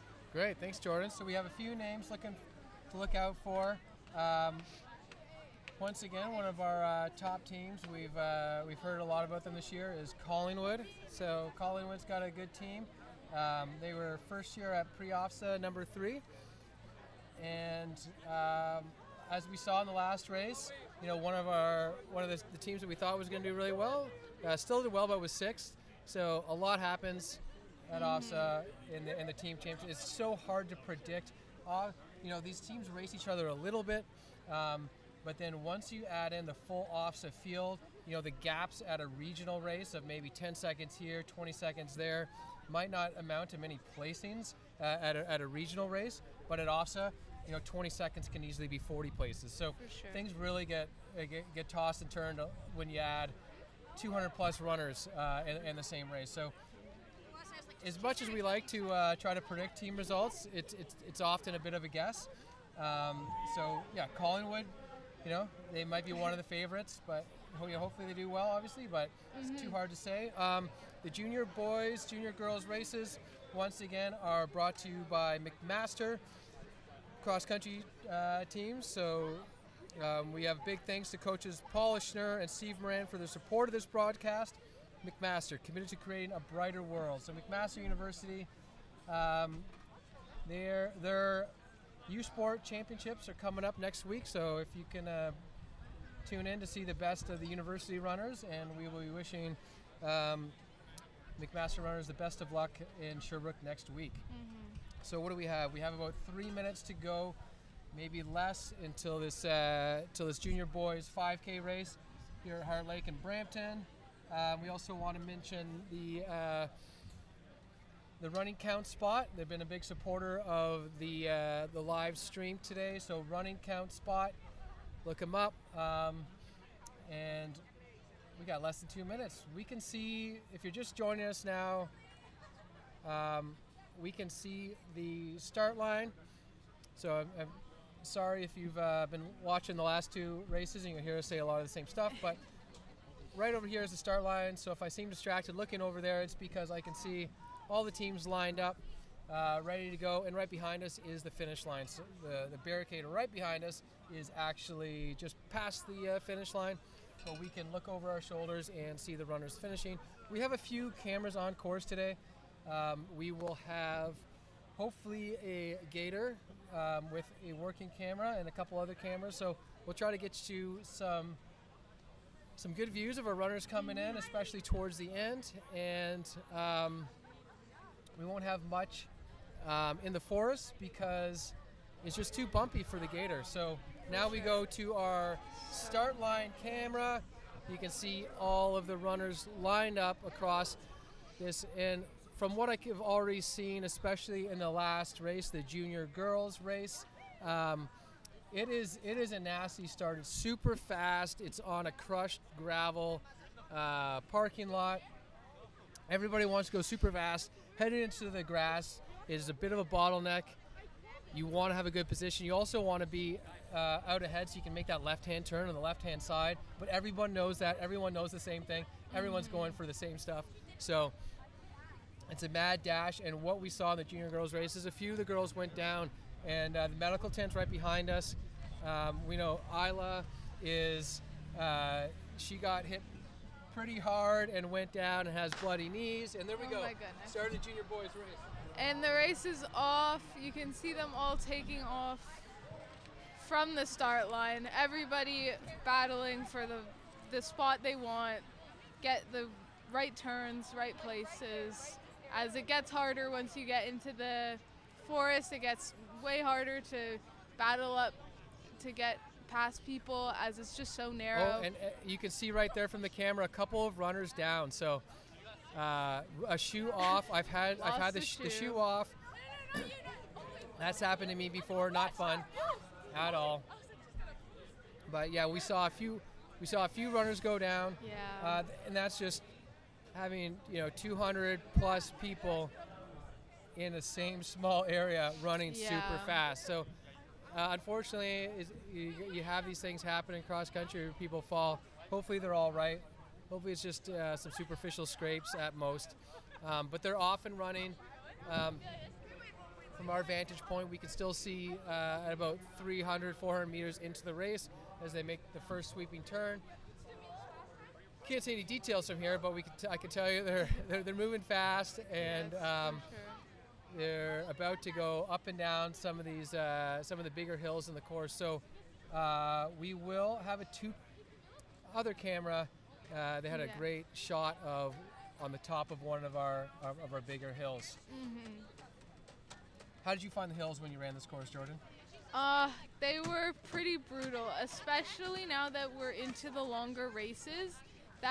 The big steepest hill that you saw before, you saw everybody battling their way up. That comes after you've already done a loop of inside the forest, so that just makes it 10 times harder. It's a steep hill that I think all the routes have to go through. So it tires out your legs, tires out your lungs, and it's a battle for sure. Yeah, that's right. All the races go up that hill. I'm not sure what I like or would hate worse. Hitting that hill without going in the forest loop, which means you're hitting it faster and more crowded, or hitting it a little bit later after running more of the course, so you're more tired. So pick your poison, but either one, it's a tough hill. I'd probably like it better after the forest loop, a little bit later in the race when things aren't as chaotic and you have a bit more space to move. But each their own. They're going to battle it either way. We are only a few minutes into this race, so we still have a little while till the 2K split. It's, as you can see, we got all the bends moving behind us and make a lot of racket. Hopefully you can't hear it. Hopefully the mics only pick up our voice, but it's like drumming behind us. But those are all the clothes that go from the start line to the finish line. It's a pretty chilly day, so you definitely want to bundle up after you're done. Keep your muscles warm. Yeah, when you're warming up here on the race, you're bundled up. When you finish the race, you get cross country. You can't complain about. It is a broadcast brought to you by Blakelock High School, and they are doing everything. We have a free stream.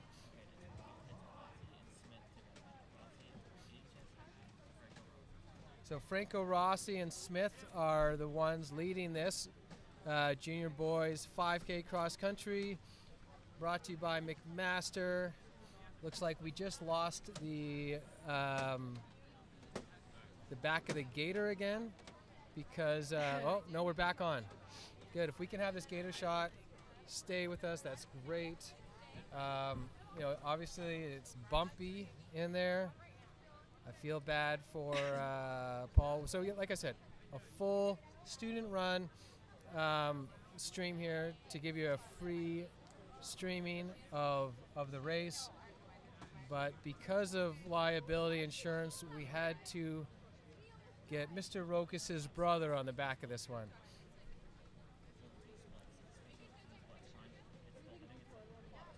I think we have one. So I don't think we're quite at the 2K mark here because we're only 5 minutes into this 5K race. We're probably going to look at the 2K split just under 7 minutes. Like I said, the 2K splits keeps on getting quicker and quicker as the day goes on. Sure. But yeah, these guys are moving really well. Paul's doing his best to not fall out of the back of the gator and give you guys shots of the course here. Yeah.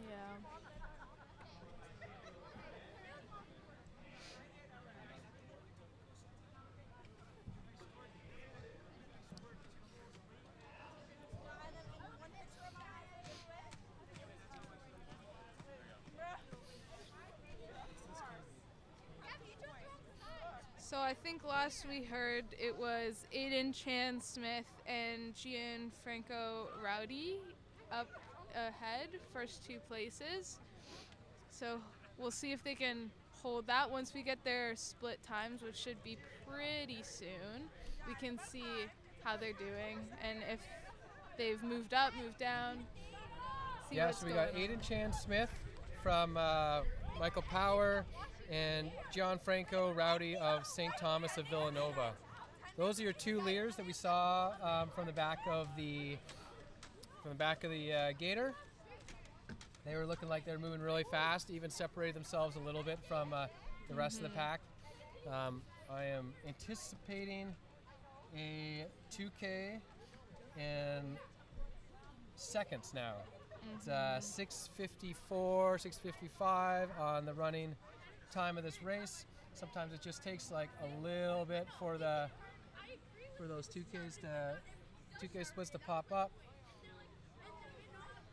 All right, here we go. So let me get this up a bit closer. Yeah, so we got Gianfranco Rowdy in 6:32, Aiden Chan Smith 6:33, Alistair Warwick 6:37, Eli Hansen 6:37, Owen Anselm 6:48, Hansen DeBoer 6:48, Thomas Mott 6:51, Julian Luoma 6:52, and Ben Maiz 6:53.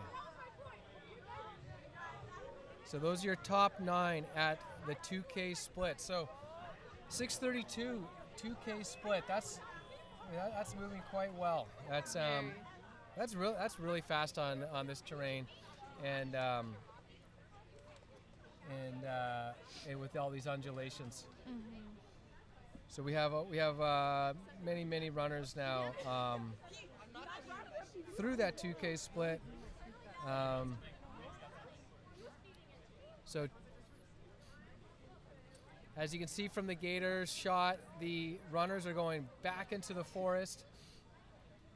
When they go back into the forest, like I said, the turns are too sharp. Yeah. The roots and rocks are too bumpy for the gator, so we lose him again. We got that shot of the runners, whipping by. We talked about Collingwood potentially having a good team here. In third place at the 2K mark was Alistair Warwick. So he is running for Collingwood. And I don't see another Collingwood running in the top 30. But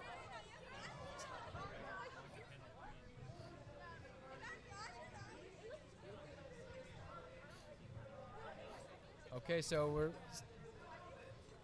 back of the gator once again. So the runners go in and out of the forest. Maybe we'll see them whip by one more time. Oh, I think I see some running in the distance. coming up the hill. As you can see, we got a little bit of an overcast day. It was super windy yesterday, not the case today. So Here comes some runners. it's not super important to be covered from the wind, but you know, you still want to run in the pack just to like feel the energy of the other runners. So here we are. You can see the at least top 3 runners are all still shoulder to shoulder in this. So it's Warwick, Chance Smith, and Rowdy, your top 3 going by right now, going by the gator. Sorry, that's Mott. That's Thomas Mott from St. Michael that has moved up quite a bit from our 2K mark. So at 2K, Mott was almost 20 seconds back. So he's really moving through the field well. The top 9 was only separated by about 20 seconds at 2K. And as we've seen in other races, when you go into the forest and you come out, you know, the strength of some runners on the grass versus the strength and weaknesses of other runners on rougher and hillier terrain, we often see some switching of places and the gaps, you know, where once small become big and vice versa. This is about 3K into the race, what we're seeing right now. So you're watching runners. You know, these runners might be in around, you know, the top 60, top 70, but they're at the 3K mark of a 5K race. They're going back into the forest, back into some more gnarly terrain as they set up their final kick. We are positioned right by the finish line, and we are noticing that lots of people are running over to the finishing chute to get a good look. They want to be first row, see who's there, see who's coming up the hill. We're going to keep this camera on the runners as they come through, so hopefully those watching at home can see their family and friends compete here today. Yeah, and you can see just how many people we have out running. There's tons of people in such a big race. People from all over Ontario as well. Right now we're 12 minutes into the race.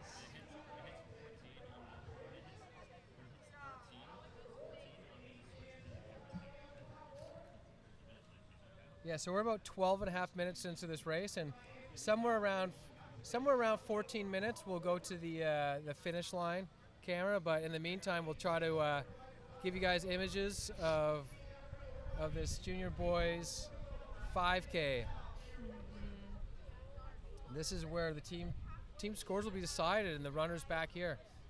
Very important part of the team score, as 4 score, 5 racers for all these, or at least most of these teams will have 5 runners. You're allowed to enter 5, but 4 score. You know, if you're new to cross country, lowest score wins, so you want to be as close to the front as you can, pack those runners in tight, beat the other teams in the back half, and okay, so we only have probably about another minute and a half until we start seeing the junior boys come through the finish line here. Should be pretty soon. Okay, so we call this the beach camera. Depends on where you are. You might call this a beach. You might call this a path by a lake, but either way, it's a pretty cool venue for a cross-country race, and we have our runners coming by. We can see first and second.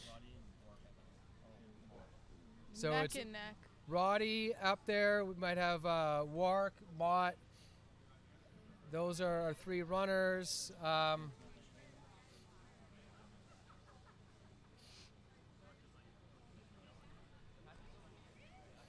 But yeah, as you can see, it's a great running path.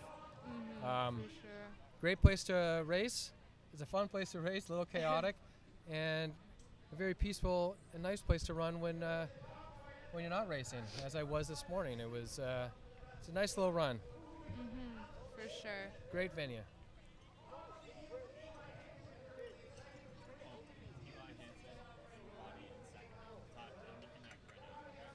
So Eli Hansen still up there with Gianfranco Roddy. A couple of runners that were up front. Once again, the junior boys race stream is sponsored by McMaster Marauders Cross Country Team, and also helping out the stream here is the Running Count Spot. So check out the Running Count Spot, another one of our supporters here.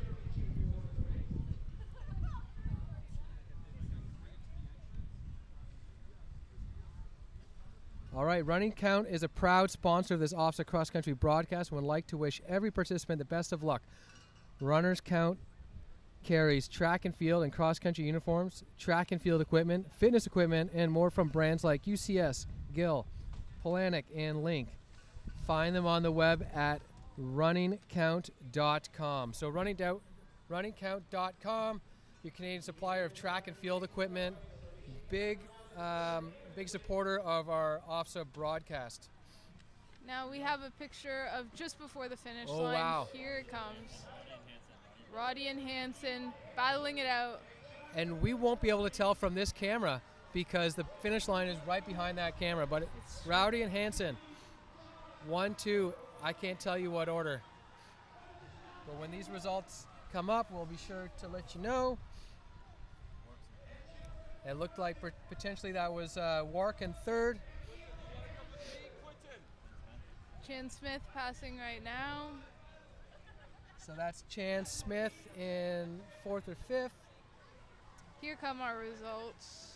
All right, so that was Alistair Wark in first place, 16:10. He put on a big kick because he was able to put 4 seconds in that last little bit over Gianfranco Rowdy. So Alistair Wark, Collingwood, getting that low 1 point in the team score. So look out for Collingwood, as we mentioned before, but it's always nice to have that 1 point. Gianfranco Rowdy of St. Thomas of Villanova finishing second place, 4 minutes back. We got Eli Hansen from Uxbridge in third place. And then we have Aiden Chan Smith in fourth. We have Owen Anselm in fifth and Hansen de Boer in sixth. Eli Hansen from Uxbridge, Aiden Chan Smith from Michael Power St. Joseph, Owen Anselm from Ursula Franklin Academy, Hansen de Boer from Emmanuel Christian. We got in seventh place Thomas Mott, St. Michael in Stratford. In eighth place Dagan Hallett, Sir Winston Churchill St. Catharines. Julian Llewellyn, Maxime Bazile rounding our top 10 from McDonald Cartier. We have Oscar Laurent, ESC Escal, Ben Maïs, St. Michael's College School in Toronto. Owen Lantine from Guido de Brise in Hamilton. Nolan Widmansky from St. Joan of Arc. Samuel Garbs, West Niagara. 16th place, Jackson Ward from Northern Secondary School in Toronto. And 17th, Liam Pengra, Perry Sound. 18th, Grier Repchol from E.L. Crossley. 19th, Taven Young, Sarnia Northern. And in 20th place, Ben Devine from St. Patrick. And sure enough, we have 4 scores already for Collingwood. This is going to be a very low score, very hard score to beat, because Collingwood has a score of 121. Right now, with 3 runners in, is St. Thomas More. They have a score of 107 with their top 3 runners. So impossible for Villanova to overtake.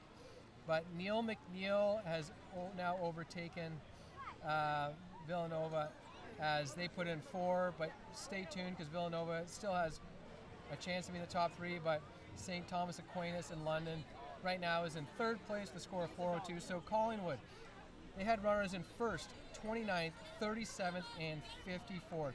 That 4th runner in 54th place, that is very impressive for team scoring here at the OFSAA Junior Boys race. 54th is right now ahead of the first scores of some of our teams in the top 5. So, wow, like Collingwood put on a clinic there. But right now they're calling St. Michael's College out of Toronto in second with 299 points. And then St. Michael from Stratford with 310 in third. Sarnia Northern in fourth, 338. Fifth, Neil McNeil in 346. Sixth, St. Thomas Aquinas, 402. And my alma mater, Westdale, it looks like it's going to round out the top 10 with 420 points. Go Westdale, all right. All right, the runners are still coming in. A lot of these runners will still be deciding some of the team scores in the top 10, top 20 teams. We're just going to go over a quick top 10 from today's Junior Boys 5K. We got Alistair Wark of Collingwood in first place with a time of 16:10. That is a fast time for 5K on this course. Gianfranco Rowdy of St. Thomas of Villanova in third, 16:14 time. And in third place, Eli Hansen from Uxbridge with a time of 16:19. Those are your top 3. We're going to name off the rest of the top 10. We got Aidan Chan Smith, Owen Anselm, Hanson DeBoer, Thomas Mott, Dagan Hallett, Julian Luoma, and rounding out 10th place, Maxime Bazile. Those are your top 10. Top 10 team scores. We have Collingwood, St. Thomas of Villanova, St. Michael's College rounding out top 3, and then we have St. Patrick out of Toronto in 4th, St. Michael out of Stratford in 5th, Sarnia Northern in 6th, Neil McNeil in 7th, Kitchener Collegiate in 8th, St. Thomas Aquinas in 9th, and Westdale out of Hamilton in 10th place.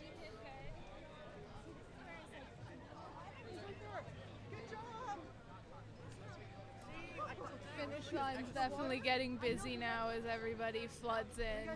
Lots of friends, lots of families coming to congratulate all the runners.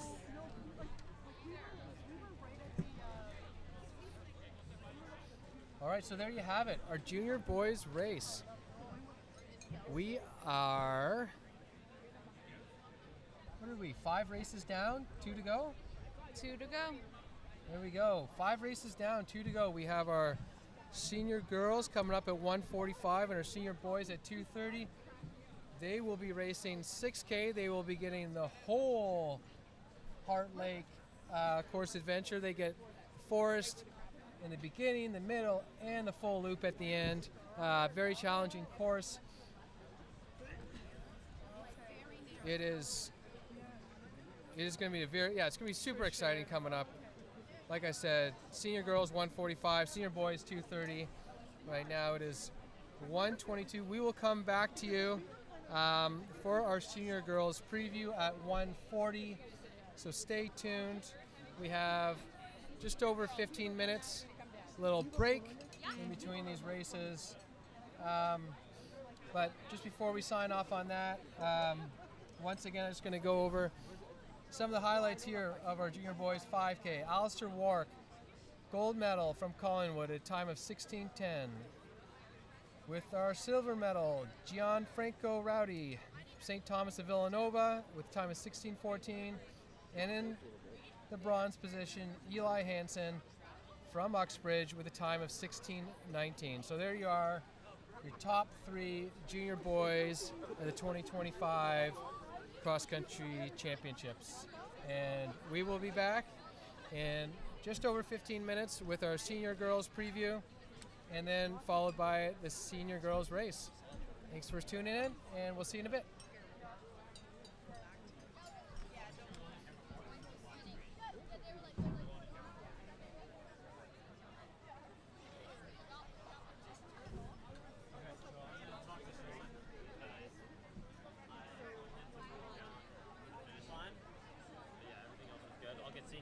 Set up for you guys. Oh yeah, thanks. I don't have any notes for the seniors, You so don't? I'm Okay, gonna just- need the like. The spreadsheet? Yeah, Okay. yeah. What are you?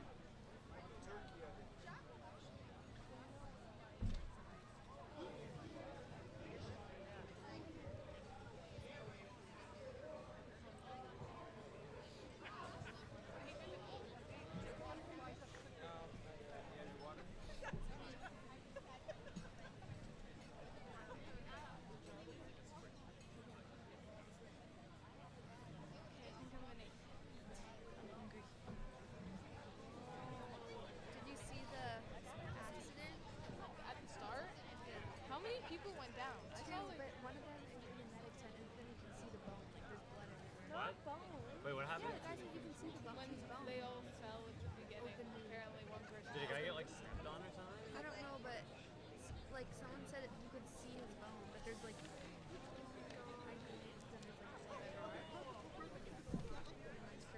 Also, there was a way where people vomit, like throwing up after the other races. It's awful. Oh, you're gonna be much more comfortable now.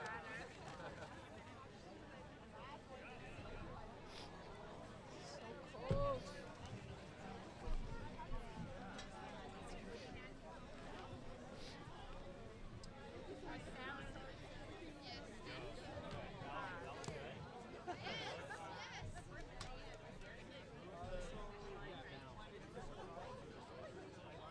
Sort of what you were doing on the start line.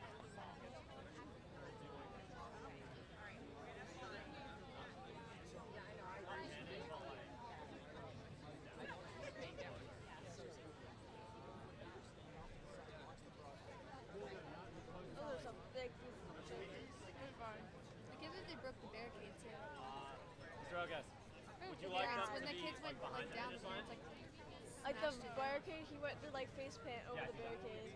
Go Barricade fell in over, there and get set. and then he went rushing. Gotta do what you gotta do.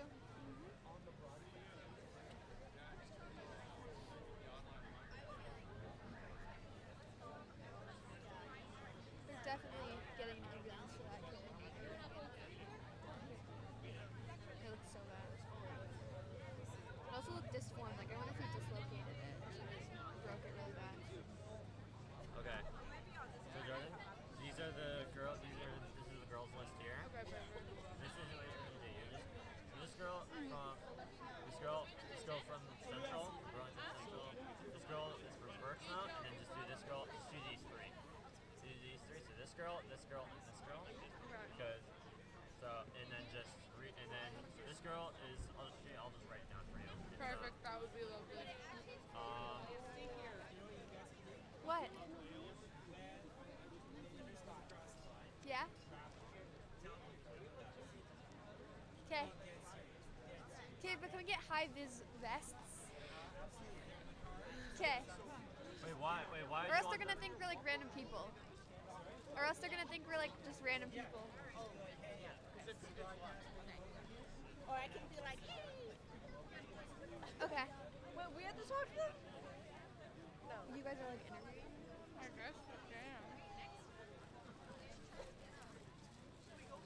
You grab them. You're coming with us. The cater's back. We can let them collect themselves a little bit. We'll be like, excuse me, we're with the broadcasting team here, and we really want to ask a couple questions after the race.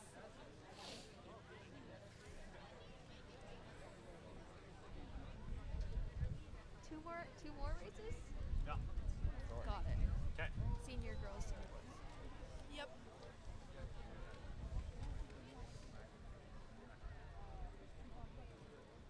Yeah, someone on your. Okay, here's where you're gonna. Okay, so just if you just see these three here that have the bracket, and then just click on it, and it'll tell you their school, what school they're from. Okay. Okay. And then this is their accomplishments here. Perfect. Thank you. Is there still mud on my butt? Yes. It's jeans. It's not going to come off that easily. But like, is it like directly on my butt or just like around? It's like on your Yes. Maybe my high vis vest will cover it.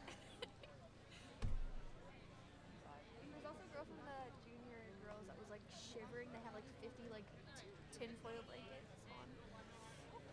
It was bad. I don't know. At least we get to see some action because we're right near the net.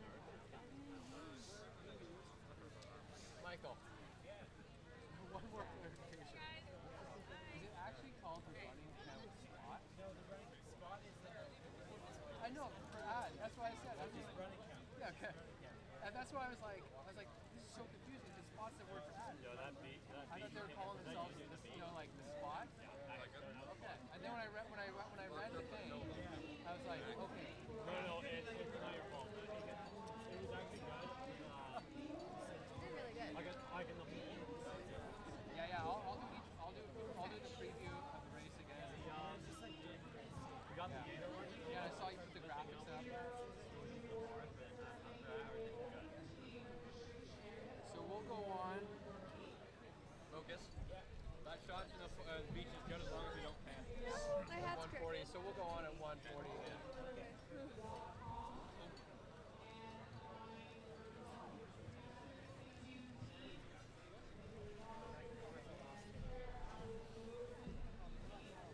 Look. No. Let's go, guys. You want them to go? Do you want these guys to go behind or in front of the finish line? Gabe, I'm not in the fucking zone. What? They didn't pick me up there. On this side, yeah. They picked me up over like the first mat when we got out, but they didn't pick me up over there. What do you mean? Oh, the camera's on. When did that I happen? know. When did that happen? A couple seconds ago. Okay, they didn't see me shove it in my face full of food. No, they did. Perfect. It's really scary.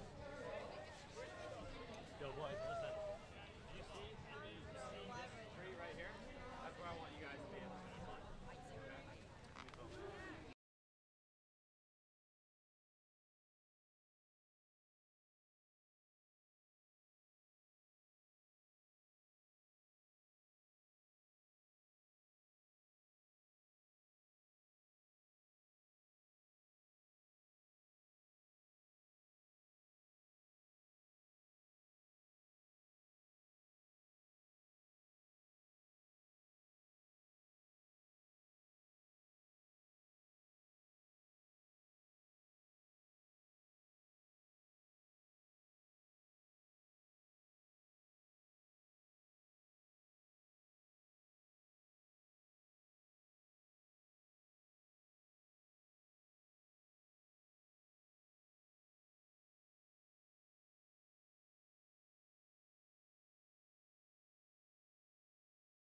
All right, welcome back to the OFSAA.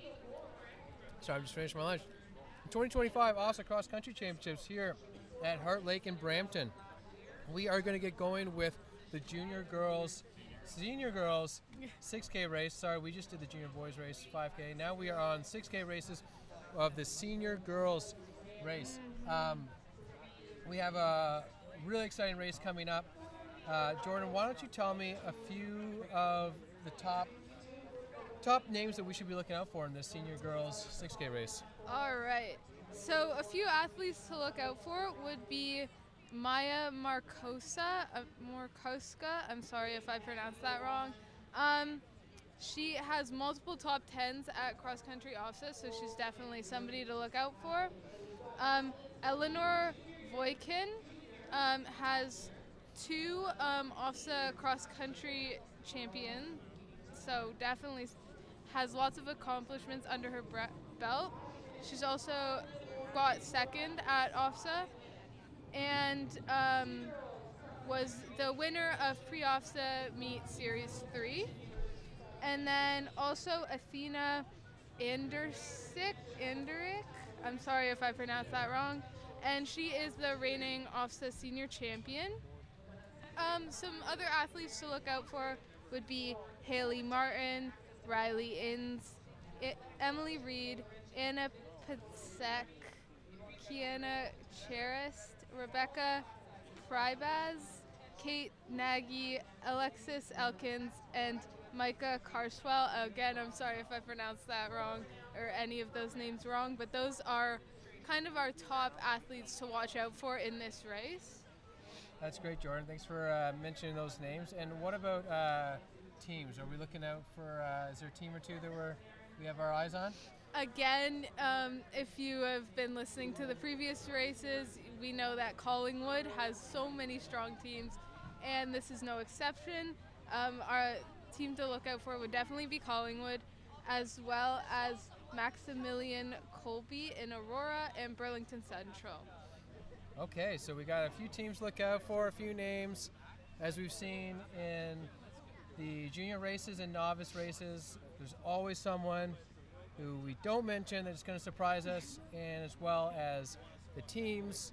The senior girls race is brought to you by Laurentian University. Are you ready for an adventure of a lifetime? Laurentian University, where your potential meets opportunity. Join our varsity cross country and track field teams and experience the stunning landscapes of Northern Ontario. Only a short journey from the GTA and the Ottawa Valley, Laurentian boasts a resort-style campus with 5 lakes, a private beach, hundreds of kilometers of running trails, and excellent training facilities. With a century of combined coaching experience, an integrated support team, and access to both academic and athletic scholarships, Laurentian is committed to support your journey in reaching your full potential. Smaller class sizes offer personalized attention, a close-knit academic community, and one of the best graduate placement rates in the province. Explore renowned programs like sports, admin, nursing, kinesiology, concurrent education, and many more. Discover your path and let Laurentian University help you achieve your dreams. Contact head coach Darren Germain for more information. So thank you very much to Laurentian for helping support the broadcast of the senior girls race. As said before, we have a team from Blakelock High School providing this free service. It is a free streaming of the OFSAA Cross Country Championships, which I think is really cool. When I was running, we had nothing like this at all. We were lucky to get a few pictures developed a couple weeks later, and now here we are streaming. It's not without our problems. It's we have cameras in the back of Gators. We have cameras all over the place, and sometimes the signals aren't great, but sometimes we get clear pictures. So, stay patient, but we'll be on it. Okay, so another big support of ours for this stream is Running Count. Running Count is a proud supporter of the OFSAA Cross Country broadcast and would like to wish every participant the best of luck. Runners Count carries track and field and cross country uniforms, track and field equipment, fitness equipment, and more brands like UCS Gill, Polanic, and Link. find them on the web at runningcount.com. So thanks again to Running Count. Thanks again to Laurentian. Thanks again to all our sponsors today for making this broadcast possible. We are going to go to the shot of the start line because that is it. Go. Our race is underway. Senior girls 6K. They are running the full loop here of Heart Lake and Brampton. So we've seen it before. We've seen it again. Super fast start because there is a bit of a bottleneck coming off this gravel onto the grass. So you can see the lead runners into the grass. There are some cruel dips. You can see on the left-hand side there, runners having to come to a jog because of how crowded it is. You know, you want to be on the left-hand side for the shortest line, but also everyone wants to be on the left-hand side. So you get crowds and then you have to slow down. So, you know, there's always tactics involved in cross country. And you don't really know how the race is going to play. You may have run here in pre-OFSAA and you know the course, but it always plays out differently when you have 200 plus runners, all tapered, all peaked, all going for that same spot. So, Jordan, can you tell us a little about the course here? They've put down some bit of gravel because it's been slick, but how did you find these hills when you ran it? So this hill is like pretty soon after the start, and you go right into the forest on the left there, and you do a loop inside the forest, and then after you've done already a loop inside the forest, you come up this big hill you can see on the screen now. It's pretty steep, pretty brutal. At least it's short, that's good. But it does definitely get your legs burning and your lungs going a bit. It's definitely the most, or for me at least, was the most challenging part of the course. And even the whole course, honestly, it has a lot of roots, a lot of bumps, and lots of like trees and kind of little obstacles. Here we can see what looks like first place entering the forest right now. Wow, that's a big lead. Yeah. You know, we're only just over a minute into the race, and we saw a big lead from one of the runners in the senior girls 6K, and they are just, you know, they're coming down that hill. I ran that hill this morning, and I jogged really slowly, and it's as all hills, they're much steeper in real life than they are on camera. I think anybody can attest to that. Anybody that's gone skiing or running or cycling or whatever, and they take a picture and they think it looks going to look really cool, and then they look at the picture later and it looks super flat. So that's quite a steep hill. They have a long forest loop in here, so they're going to head into the forest, and they're going to be just running over a lot of hills. There's a lot of hills in there, a lot of turns, a lot of rocks, lots of roots. It is true cross-country running. It's a really cool course. It's really quiet in there. We're not going to have any cameras in the forest. Our gator can't get back in there, and then we have a few cameras on course, but we're just not able to get to the furthest point. So, in those during those sections, we'll just have to rely on the splits that we're going to coming up. So, I believe in the senior races that we are going to get a 3.5K split. So in the 5 races that we already had, in the 4K, the 3 4K races and the 2 5K races, we gave you a 2K split, which was nice to do math with. We're going to be challenged mathematically with a 3.5K split. I wish it was a 7K race because then we could just double it, but not the case. There'll be 3.5K into about a 6K race. I had about 6.2K on my GPS today for what that's worth. We are about 4 minutes into this race, and at least I didn't see anybody go down, Jordan. Yes. Is that ever a fear for you when you start these races? There's a lot of people. A little bit. Honestly, I haven't seen as many injuries as there has been today. I haven't been to too many meets, but today has been pretty brutal. Lots of pushing, and just so many people who are so fast right off the go. It's a little scary, but yeah, you gotta push through. You gotta do what you can to get ahead. especially when you're going into the forest and it becomes so much harder to pass. You got to get a good spot right off the beginning. Yeah, always super important. And so, yeah, we're here live. Sorry about that. Just had somebody making a protest for a result in the air. So that's often what happens at cross-country races. Maybe you don't see someone in the results, or maybe somebody has cut somebody else off. Not real. That's very, very rare. But a protest can be made to right a result. So we are not the officials. We are just watching the race and trying to get you some pictures and give you some updates along the way. Okay, so yeah, we're about 5.5 minutes into this race. I'm pretty cold right now. Jordan, you're pretty cold. I got my hot drink here. We're trying to stay warm. It really is a nice day for running though. Once you're out there moving, it's quite nice. It's just a little bit chilly. I'm just thankful that it's dry today, and it's not wet. If it was cold and wet. Yeah, if it was rainy, it'd be pretty miserable. Or if it was super windy, it'd be a lot colder. But as it stands, this is great cross country weather. I would take this weather any November 1st, and so the weather is great. It's not super memorable, but this course will be. The course, like we said, super gnarly in there in the forest. It's not like a lot of other courses that I've run on, especially in university. You usually see a lot of cross-country courses that are run on golf courses and similar to that. But this is true cross-country. There's no logs down or hay bales to jump over, so you don't have to jump over anything, but you do have to negotiate a lot of routes. And there's some straight-up trees that you actually have to dodge. So we talked about this in other races, but when you're in the forest, you have to go around trees. They're just kind of like right there in the middle, which makes it pretty fun, and also makes it impossible for our gator to fit in between those spots. And so hence one of the reasons why the gator can't be there in the forest. So now I'm going to try to do quick math here. If I think at 3.5K we'll probably be about 11 minutes or so into the race,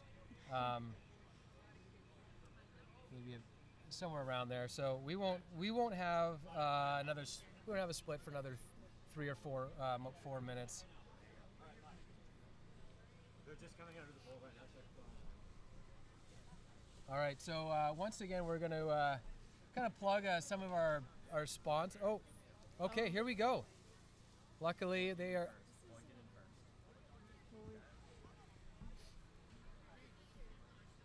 So luckily, we have a camera again, and we have the first runner just coming out of the forest, running up that. Eleanor Voikin, I believe that's Eleanor Voikin. Okay, so Eleanor Voikin in first place and has quite a lead over second place. So Haley Martin in second place. And then Riley Innes is there in the white. So there you go, your top three.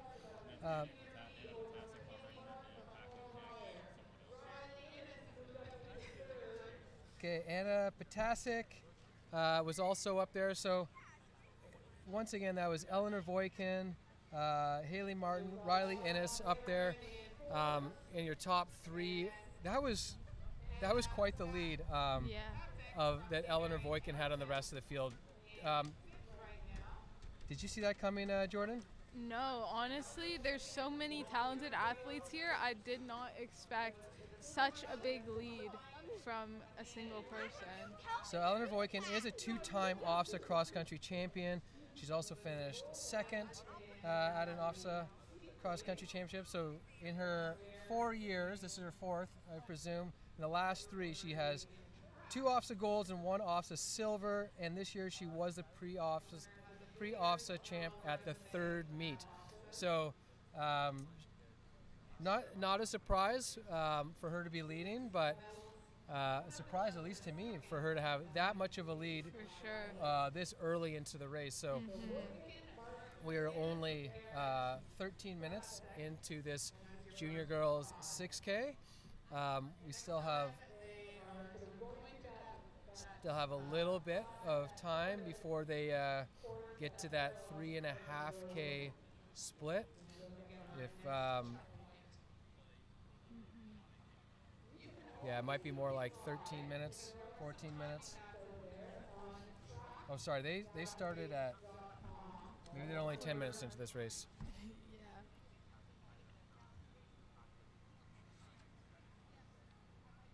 Yeah, they started at 1:45, so they're only 10 minutes into this race. The start time was at 13:44. I was looking at that. We are not 13 minutes in. We are 10 minutes in to the senior girls race. Eleanor has a massive lead over the rest of the field. Now it's just if she can maintain that throughout the rest of the course, because it is not easy. It does not get easier for sure as the course goes on. And Eleanor from Birchmount. Birchmount has a good tradition of running. They've had lots of fast runners over the years.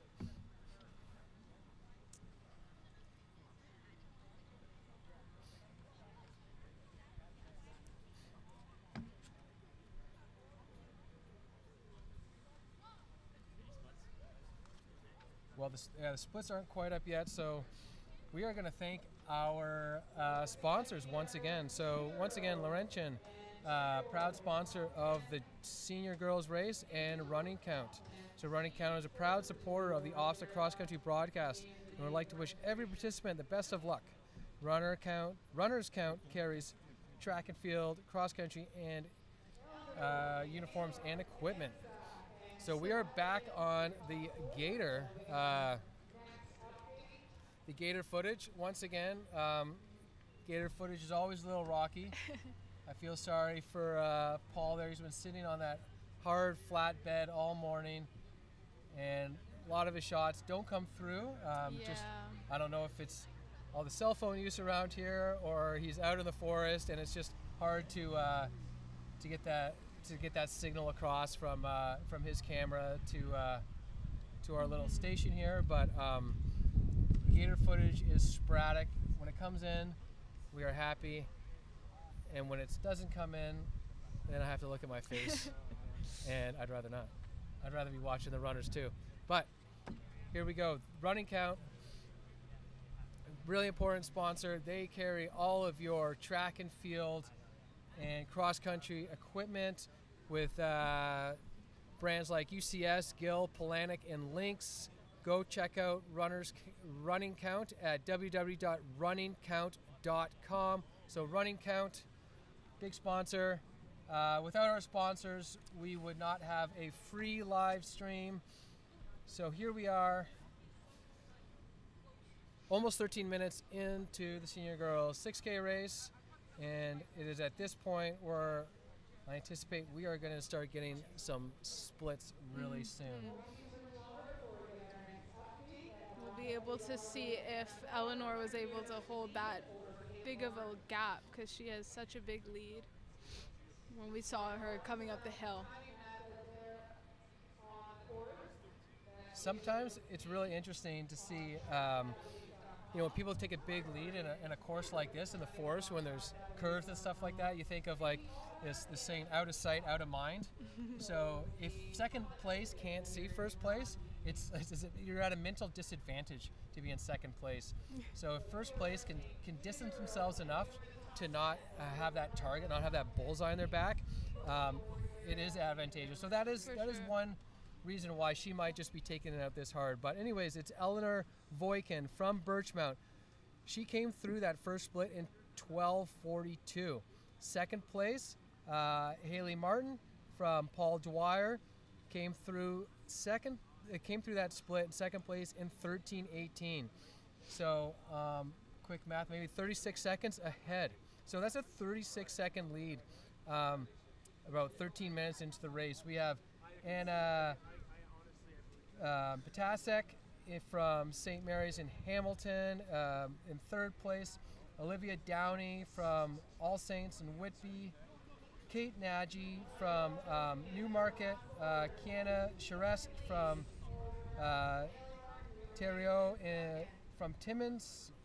Elia Garon Uxbridge, Riley Innes from Sir William Mullock, Maya Markowska, Burlington Central, Rebecca Prebaz, Northern Secondary School, Abigail Silvera from Maximilian Colby, Kolya Fujioka, Brooklyn, Sabine Cornell from Collingwood, Ruby File also from Collingwood, Emily Reed from Notre Dame and Brampton, Kyla Lauder from Franco West École Secondaire, and then Haley Williams, Anu Chan, Layla LaBelle, Maya Povovich, Brianna Lovshin, Lily Brissett, Micah Carswell, Arlie Downey-Back, Michaela Ryan, Ava Morick, Kensington McCormick. Now, everything from second place all the way to the top 20, they're all within a minute.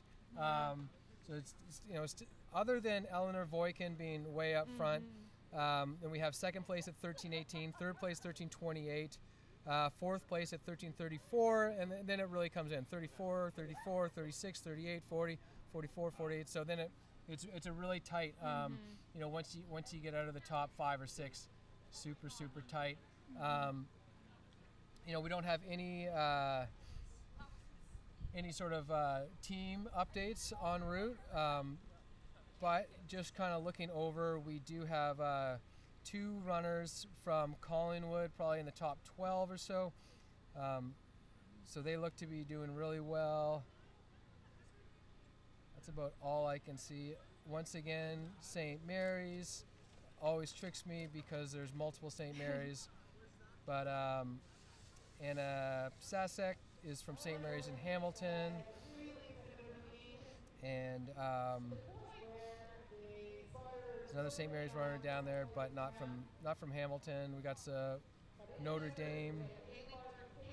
We might have a couple different Notre Dames up there as well. But the race continues to be Eleanor Voikin, Haley Martin, Anna Sastek, Olivia Downey, Kate Nagy, Kiana Charret, Ella Garon, Riley Innes, Maya Markowska, Rebecca Prebaz, and Abigail Silvera. So those continue to be our top runners through 3.5K of a 6K race. Eleanor Voikin, hearing from the on-site announcer here, is still in the lead. No surprise there, as she had 36 seconds over second place, past over halfway into this race. Yeah. We saw a really close battle in the junior boys finish there, with less than 50 meters to go. They were neck and neck. So I don't think we're going to see that today, but we might still see that, for our podium places or top 10. So now we're down here at along the shores of Heart Lake. So we will hopefully be seeing Eleanor come through, unless of course she beat the camera there. I believe that's Eleanor. There she comes, still holding a very good lead. So I can't count in my head and talk at the same time, so I won't do this. But often when I'm in a race and I'm behind people, I want to know if that gap is growing or shrinking, and I will pick a landmark where they run by and then count, and hopefully I can count, a consistent time, and then later on in the race I might count it again. I don't think anybody can do this to Eleanor right now. I think she's so far ahead that with the twists and turns in the forest, they're lucky if they can get a snippet here and there of where she is. They might not even see her at all. 36 seconds. Yeah. If that lead has grown at all, she's basically in a class of her own, and she's almost in a different race. So here we go, second place. Seeing second place come around the same.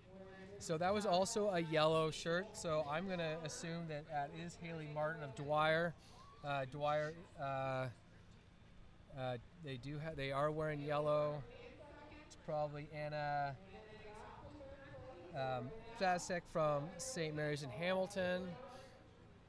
When I went to school, St. Mary's also had yellow singlets, so a lot of yellow singlets up there. And here come a few more. So here we go. I think it's a lot of the same names that we've already said in the top 10. This is we're nearing the 20-minute mark here in the senior girls 6K.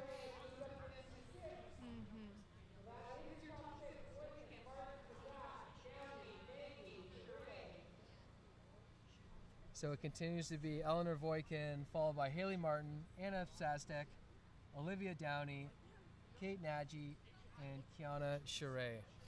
Those are your top 6 with, my guess is definitely less than a K to go. I think Yes. So now we have a finish line shot. We can see We a lot requested- of people We gathering. requested seeing the finish line this time instead of right in front of the finish line, as the last race was so close, it was hard to tell. But here we go. We should have Here a they good come. shot of Eleanor. Here she Voikin. comes. And she's finished at about 20:55, which is very, very impressive. And she has such a big gap over second, third, everybody else. Can't even see them on the screen yet. So if we look at Anna Voikin's career, 3 OFSAA gold medals and an OFSAA silver. Super, super impressive. I know to get 4 golds is almost unheard of. I think Kathy Butler and Cameron Ormond might be the only 2 girls who have ever got 4 OFSAA Cross Country golds. I could be wrong, but maybe just because I know the 2 of them, they popped in my head really quickly. But I think that's rare air to have your worst finish at OFSAA Cross being a silver. So now we're looking at 21:52, so almost a minute back. We have Haley Martin from Dwyer. So that was a close battle with Anna Sastek from Hamilton, but coming in there with the blue St. Mary's. And now they all come in. We're looking at Kate Nagy and Olivia Downey, Kiana Charest. Now the results are starting to populate, so we'll actually let you know who's rounding out the top 3 and the top 10 here. But it is Eleanor Voikin in first, Haley Martin in second, Anna Tastek in third, Olivia Downey fourth, Kiana Charest in fifth, Maya Mikowska in sixth, Kate Nagy in seventh, Emily Reed in eighth, Ella Garon in ninth, and rounding out the top 10, Sabine Cornell of Collingwood. So we don't have any team scores come through yet. Usually we see our team scores start popping up when they have 3 runners in, but Collingwood already has 2. 10th and 11th, Sabine Cornell and Ruby File finishing 10th and 11th. In 12th place, we have Kaya Fujioka, 13th, Abigail Silvera, Rebecca Prebaz, Kyra Lauder, Ava Morich, Maya Popovich,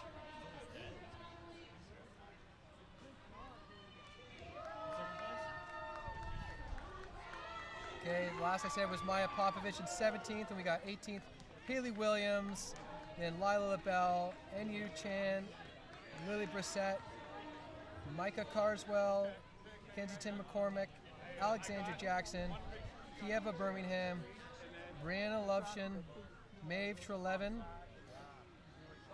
also from Hamilton there, Avelia Simpson, 28th place.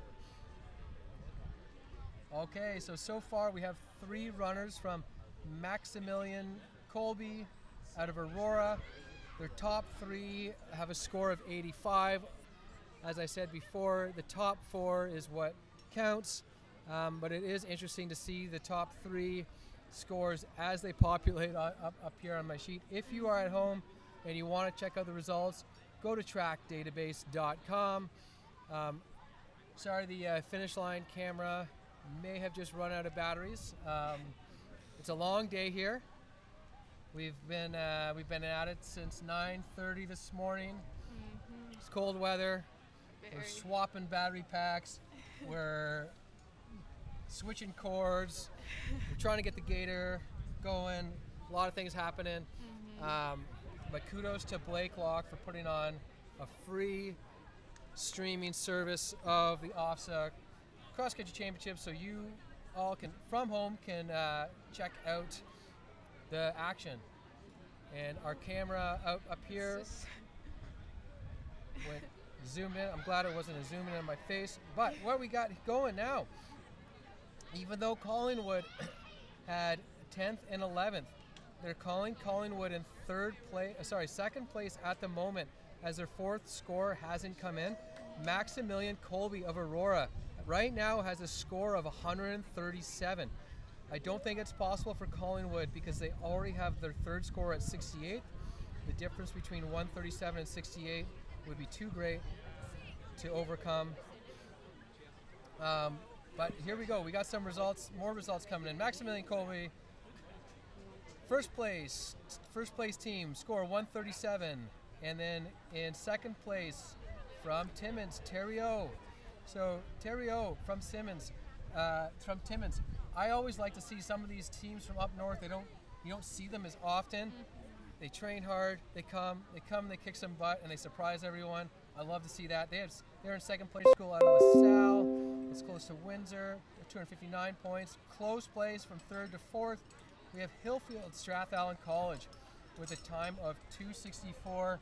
As a Hamiltonian, it's great to see Hillfield here as a Westall alumni. We would love to beat Hillfield, but great. That's great for Hillfield. You know, it's a private school. They don't often field a full team. So for Hillfield to come fourth here at OFSAA and only be 5 points away from a bronze medal is one great result. That's amazing. We got fifth place. We got Malvern C.A. out of Toronto with 310 points. So even though Collingwood was our early leader with 3 across the line, 10th, 11th, 68th, their fourth runner still hasn't populated our scores.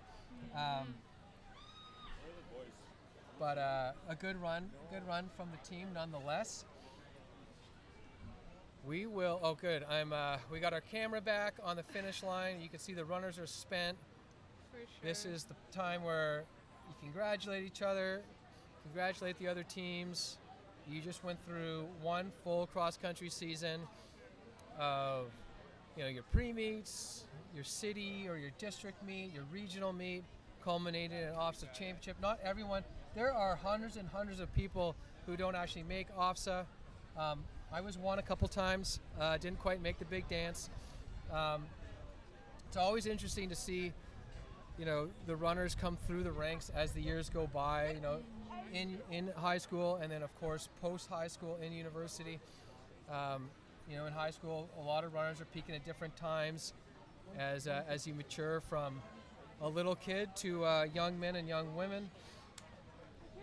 But just to give you a quick update again on the top 10. We have Eleanor Voikin absolutely destroying the field with a time of 20:53. Second place, 21:52. So almost a full minute between first and second. Second place going to Haley Martin of Paul Dwyer. Third place, Anna Batastek from St. Mary's in Hamilton. Olivia Downey in fourth, Kiana Charret in fifth, Maya Markowska in sixth, Kate Nagy in seventh, Emily Reed in eighth, Ella Garon in ninth, and Sabine Cornell rounding out the top 10 places. And the top 5 teams, we have Maximilian Colby with a score of 137. That's a very low score. We got Terrio in second place, Sandwich in third, Hillfield in fourth, and Malvern C.I. in fifth. All right, we are going to take a quick break again. we have one last race coming up on our schedule today at OFSAA. So our senior boys race will go off at 2:30. That means the race will start in about 15 minutes. We will be back in 10 minutes with a quick preview of the senior boys. That's great. The camera's back on.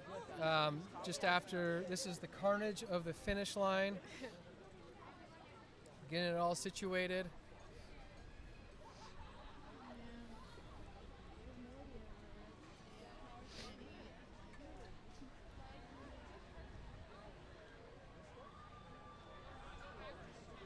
But we'll leave you here with these shots as we take a quick break before we get ready for the senior boys race.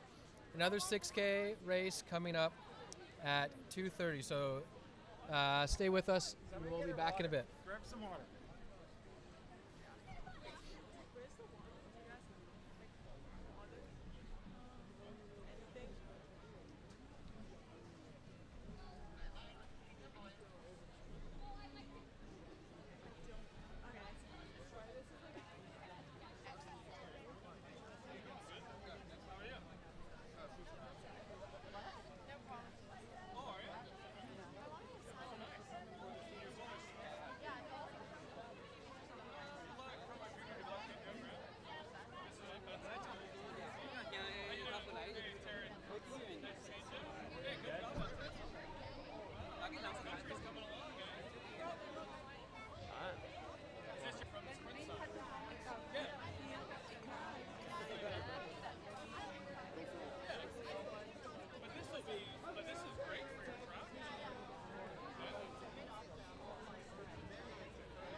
welcome back to the 2025 OFSAA Cross Country Championships. We have one race left for you this afternoon, and that is the senior boys 6K. I am Reed Coolset. I'm here with my co-host Jordan. Blakelock High School is doing the streaming. They are providing some cameras and technology to get you the races live at home. So really cool operation. Thanks for doing this, Jordan. We're going to get a little preview going of our senior boys 6K here. We just saw the senior girls race, won by Eleanor in a blazing fast time. I don't know if we're going to see a blowout again like that. I'd like to see a close race. But anyways, Jordan, why don't you give us a little preview of some of the top names that we should keep an eye out for? Okay, so definitely a top name that you should keep your eye out for would be Brody Clark. He has so many accomplishments. He has 3 national track records, 2 OFSAA track wins in the 1500 and the 3000. He also was the pre-OFSAA Series 3 champion. Another name, I also have some bias, go Blakelock, Ethan Duveau. He is the pre-OFSAA Series 3 silver medalist, as well as having 2 track OFSAA medals, bronze medals, and is the grade 10 OFSAA cross country bronze place. And finally, William Thomas, who has 2 OFSAA cross-country wins. Some other names to keep your eye out for are Jack Gregory, Kenneth Champ, Jackson Ortwin, Chase Capes, Oliver O'Brien, William Scharf, Aiden Claude, and Kai Morrow. Again, I'm sorry if I pronounced any of those incorrectly. Thanks, Jordan. Yeah, so those are a bunch of names. When there are our novice races and our junior races, a lot of new names are coming in. They haven't raced that much in previous years, and things are always changing. Although I noticed with our senior girls, a lot of names that we said before actually were in the top 10.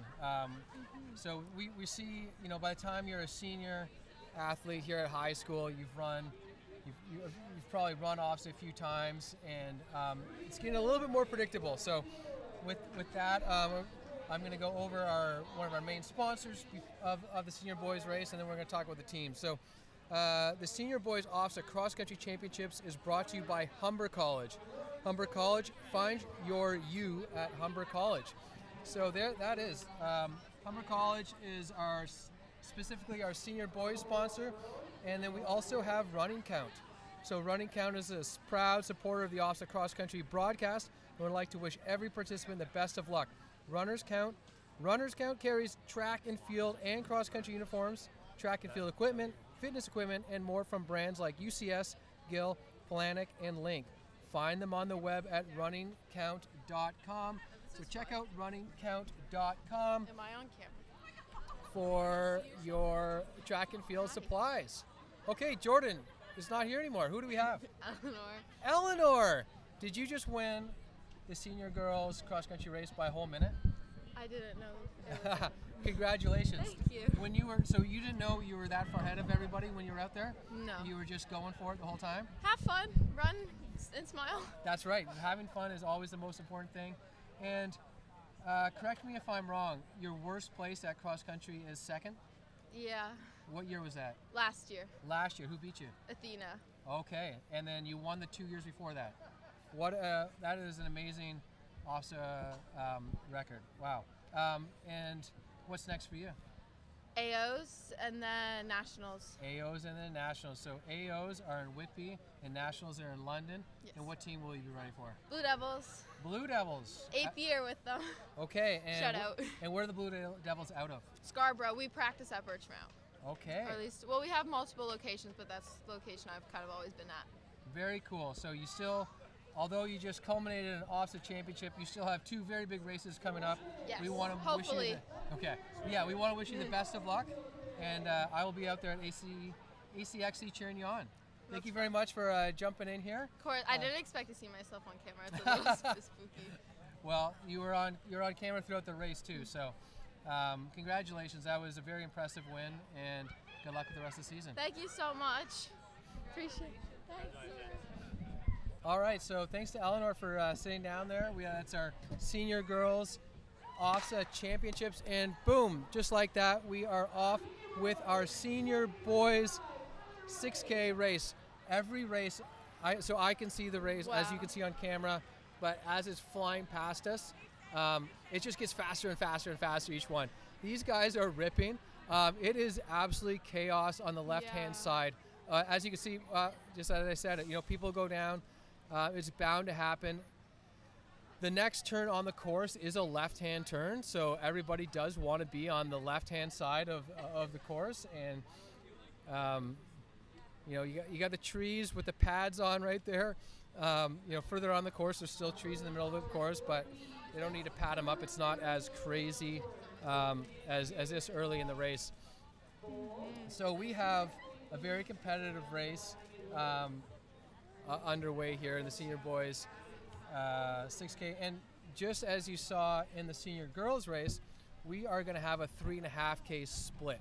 So the first split we'll get is 3.5K. That was about around the 13-minute mark for Eleanor, and it'll be most likely a little bit quicker for our top guys. Probably not that much quicker, seeing as Eleanor absolutely blazed that course. We talked about some of the names to look out for, but I don't think we talked about the teams, Jordan. If you're able to bring up the teams, so the teams For sure. are always a big deal at OFSAA. It's great to do well individually, but the vast majority of the runners here have qualified with the team, and they're hoping to help their team. Just as a reminder, it's the top 4 that score, so you want the lowest score possible. You can run 5 runners. That 5th runner can displace and make other team scores higher, but the top 4 will count. And as we saw in the senior girls race, Collingwood had 2 come in, 10th and 11th, but it's that 3rd and 4th place runner that really is gonna win you a championship. So why don't you tell us who are some of the teams we should look out for? For sure. So for this race, some of the teams I think that will finish pretty high should be Neil McNeil, Sir Winston Churchill, Riverdale, and Uxbridge. Okay, yeah. So some running powerhouses. I've been around for a while, and I recognize all those school names. Whereas Maximilian Colby, the winner of the senior girls race, that was a new school name for me, and a school I know from Hamilton, Hillfield, was 4th, but new as far as fielding strong senior girls team. So Uxbridge, Neil McNeil, Riverdale, Sir Winston Churchill. I know there's a few Sir Winston Churchills. I'm going to assume it is the one out of St. Catharines, as they are usually the ones that have a strong cross-country history. I could be wrong, but they are usually the Sir Winston Churchill that does well at cross-country. All right, so we're hoping to get a few shots on course throughout the senior boys 6K race, brought to you by Humber College. We've had a few universities and colleges support this broadcast from Blakelock, so we thank you all again for your generous support. We had Bob Viggers, McMaster, Guelph, Laurentian, Mohawk, Humber, and Dr. HVAC. So we had lots of people, lots of sponsors helping out to make this broadcast possible. There's a lot of equipment out here. Of course, we've had some issues trying to connect all the equipment together wirelessly in the, back in the fields, back in the forest. So we're doing our best our can, but hopefully we'll get some shots of these runners when they come out of the forest up the hill. If you've been with us all day, you've heard us talk about how cool, cruel, and fun the forest is. So it's filled with tight turns, roots, rocks, uphills. I've jogged it slowly. Jordan here has raced it. Yes. And I know I've asked you this again, but like how do you like the hills here? Do you find the hills challenging, or do you find the terrain of the rocks and roots more challenging? What's your kryptonite here? I think the hills are so challenging, but the fact that the rocks and the roots and the changes of terrain are so often, it's like you never catch a break. You know, you always have to be aware, you always have to be picking up your feet, you always have to be choosing the right spot to go around a tree, go around a rock. And it's constant, like, you know, awareness, constant working hard to get over that. Whereas the hills, they're brutal, but once you're up, you get to go down. And That's true. That's much better, yeah. Yeah, this is not a course so that you can just zone out and sort of just get into a rhythm and let the kilometers pass. This is a course you have to be engaged the whole time, not only because there's hundreds of racers with you vying for the same spot, but also just because there's always terrain changes, there's always hill coming up. You know, you have to take advantage of the downhills, you have to toughen up on the uphills, you have to make sure you're not twisting your ankle on the rocks and the roots. And then even sometimes there'll be a tree right in front of you that you have to go around, and hopefully you pick the right line, but sometimes you just don't have a choice because, you know, this is OFSAA Cross Country. We have over 200 runners in each of these races, and everyone is tapered and everyone is fit and everyone wants to be in the same place at the same time, and they're all fighting to the very end to either get that individual glory or to help their team to a podium or a top 10. Okay, so here we are. This is what I just talked about. We are at the top of a hill. As I always say, as you know, camera does not do a hill justice. I ran up this hill this morning. It slowed me down a lot. And here we go. Here's our top runner. First out of the forest. That's Brody. Yeah. So Brody has a good lead. This is not a Eleanor type lead, but it's a sizable lead, and we have 4 chasers right on Brody's heel. And here we go. We're kind of rounding out the top 10 here. Oh, yeah. You can see Ethan in the top 10. So you can tell from the way they're running, the way they're pumping their arms, kind of grinding up this hill, that it is quite steep. And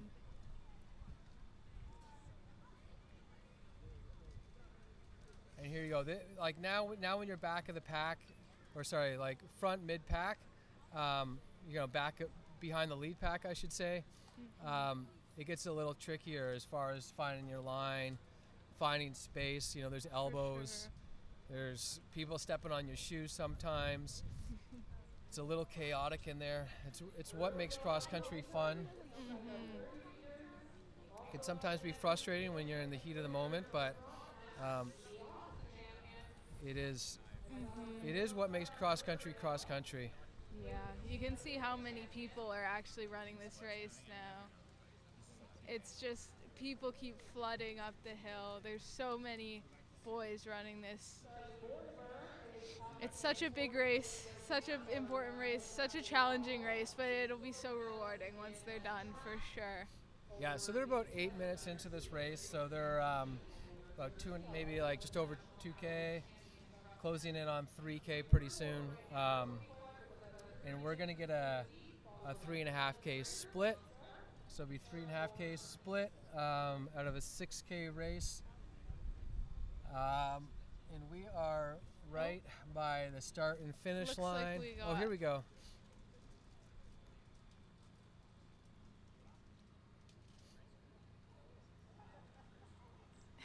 So, it's a little bit choppy from the back of the gator there. I apologize, I can't see those bib numbers and report back exactly who is where.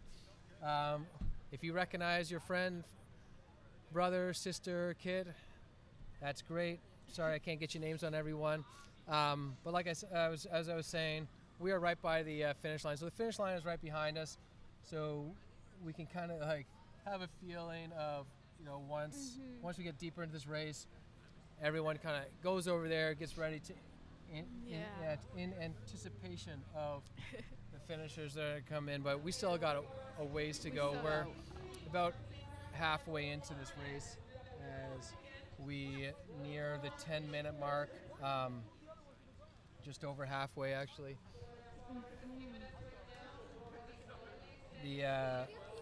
The fastest time today in the senior girls race was 20:52. Yes. I suspect we could be under 20 minutes or so in the senior boys race. So we're about halfway in. We have about half a kilometer until we get our first splits, and then we'll give you an update on who's running where, what the time gaps are, stuff like that.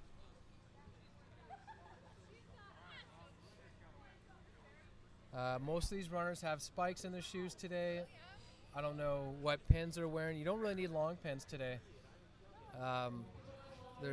The ground is fairly soft, but it's not muddy, so you're not really going to be slipping around too much. But you definitely need spikes if you're going to be competitive today, as you don't want to give up anything on grip, and some of those turns would be hairy in just regular running shoes. And then on top of that, now that it's warmed up a little bit, I'm not warm still. It's cold. It's cold just sitting here. But the runners look a lot warmer than they did earlier on the day. You saw a lot more. Let's see a lot more of the kids with long sleeves and pants, and most of these guys just were running with shorts and singlets today. Looks like the sun's trying to peek through finally, which will be nice. Yeah, I could have a little bit of sun warming myself up right now. That would be nice. Okay, here we go. So we're just getting the splits of the top two. So we had Brody Clark from Milton, first place, 11:05 over Chase Capes of St. Patrick's in Sarnia, 15 seconds back in second place. So that's Brody Clark out of Milton in first, and Chase Capes in second, St. Patrick's Sarnia. Those are the only two splits we have, but bear with me because I am sure that this is going to get populated really quickly with a lot more. So here we go. We have William Scharf from Riverdale in third, Charlie Mortimer from Hillcrest, Ottawa, Jack Gregory, Kaylin McGregor, Van Clarkson, Noah Hill, Timothy Woods, Ethan DeVoe, William McDonald, Simon Dabrowski, Oliver Crow, Owen Siderius. I do see a lot of people starting to gather around the finish line, so. Owen Siderius, I feel like he has a sibling. I remember saying that name already today. Aiden Claude, Kai Moreau, Juan Bernal Salazar, Eli Buyas, Noah Can, Lachlan Orchard, Kenneth Champ, Rayanne Link, Tyler Kuzminski, Kirk Hallman, Griffin Bratton, William Thomas, Luke Campbell, Miles Clinton, Liam Wilcott, Lucas Sacco, Liam Ruddock, Sam Simpson, Christian Myers, Oliver O'Brien, and Max Garundin. So that's probably about your top 30. We don't have places beside the names, but just read off about the top 30 here.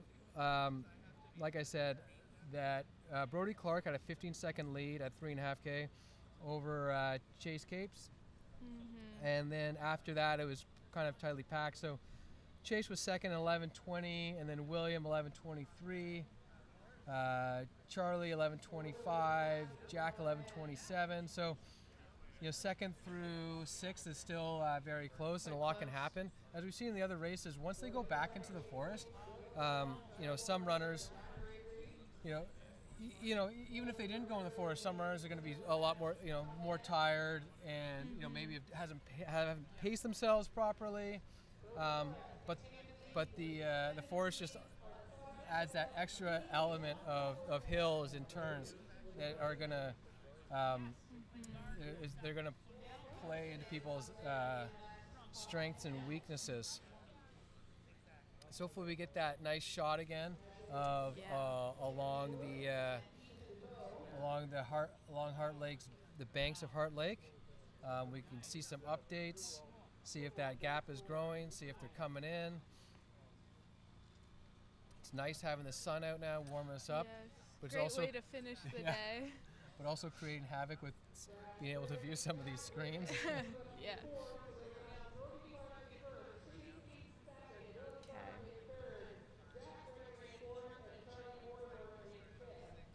Sounds like a very similar order still to our splits that they are in right now. Hearing from the announcer. Yeah, once again, Brody Clark, Chase Capes, William Scharf. So here we go.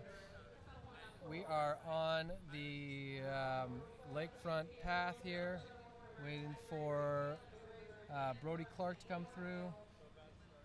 Hopefully we'll see the rest of the pack, but which could include Chase Capes, William Scharf, Charlie Mortimer, Jack Gregory, Kaylin McGregor, Van Clarkson, Noah Hill, Timothy Woods, Ethan DeVoe, and William McDonald. So that's about the top 10. From the 3.5K split, we're going to be more or less looking at about 5K once we go back to that that last camera shot. Yeah.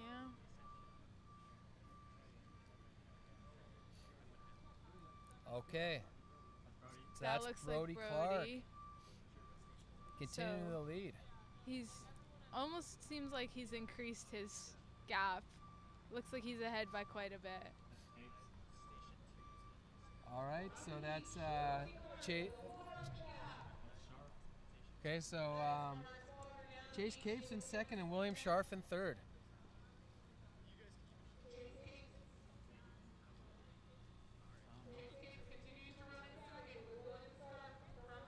So Charlie Mortimer, Jack Gregory, Kaylin McGregor, some of the other guys coming through.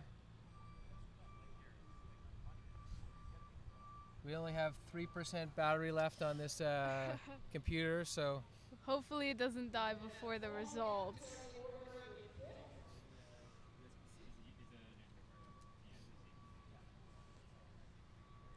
So our crew here at Lake Locks looking to get a little battery pack, plug this guy in.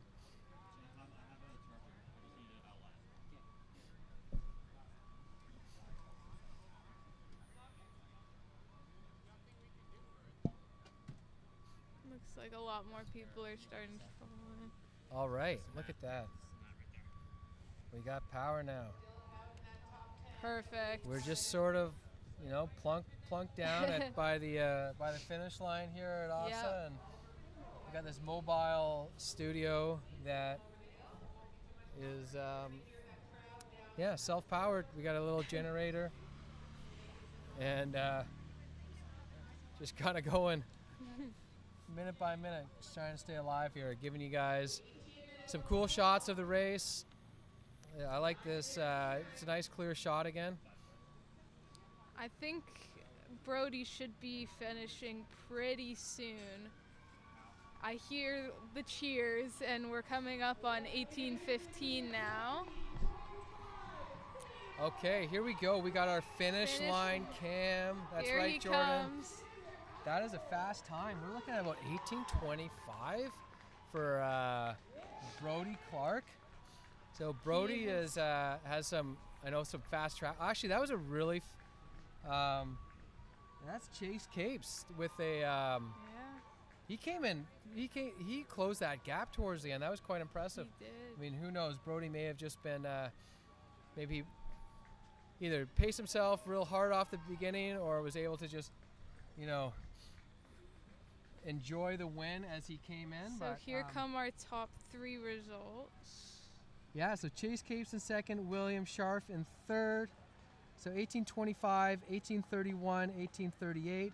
So that 15-second gap at 3.5K was narrowed down to 6 seconds by the end. So Chase Capes gave chase and closed really hard. Yeah.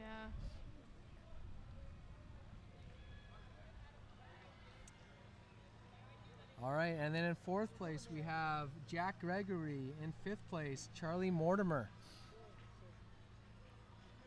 some more last minute races, people pushing by, getting one extra spot. Yeah, people, oh wow. They're spending all of their energy. For sure. Pushing right to the line as they should. Good for them.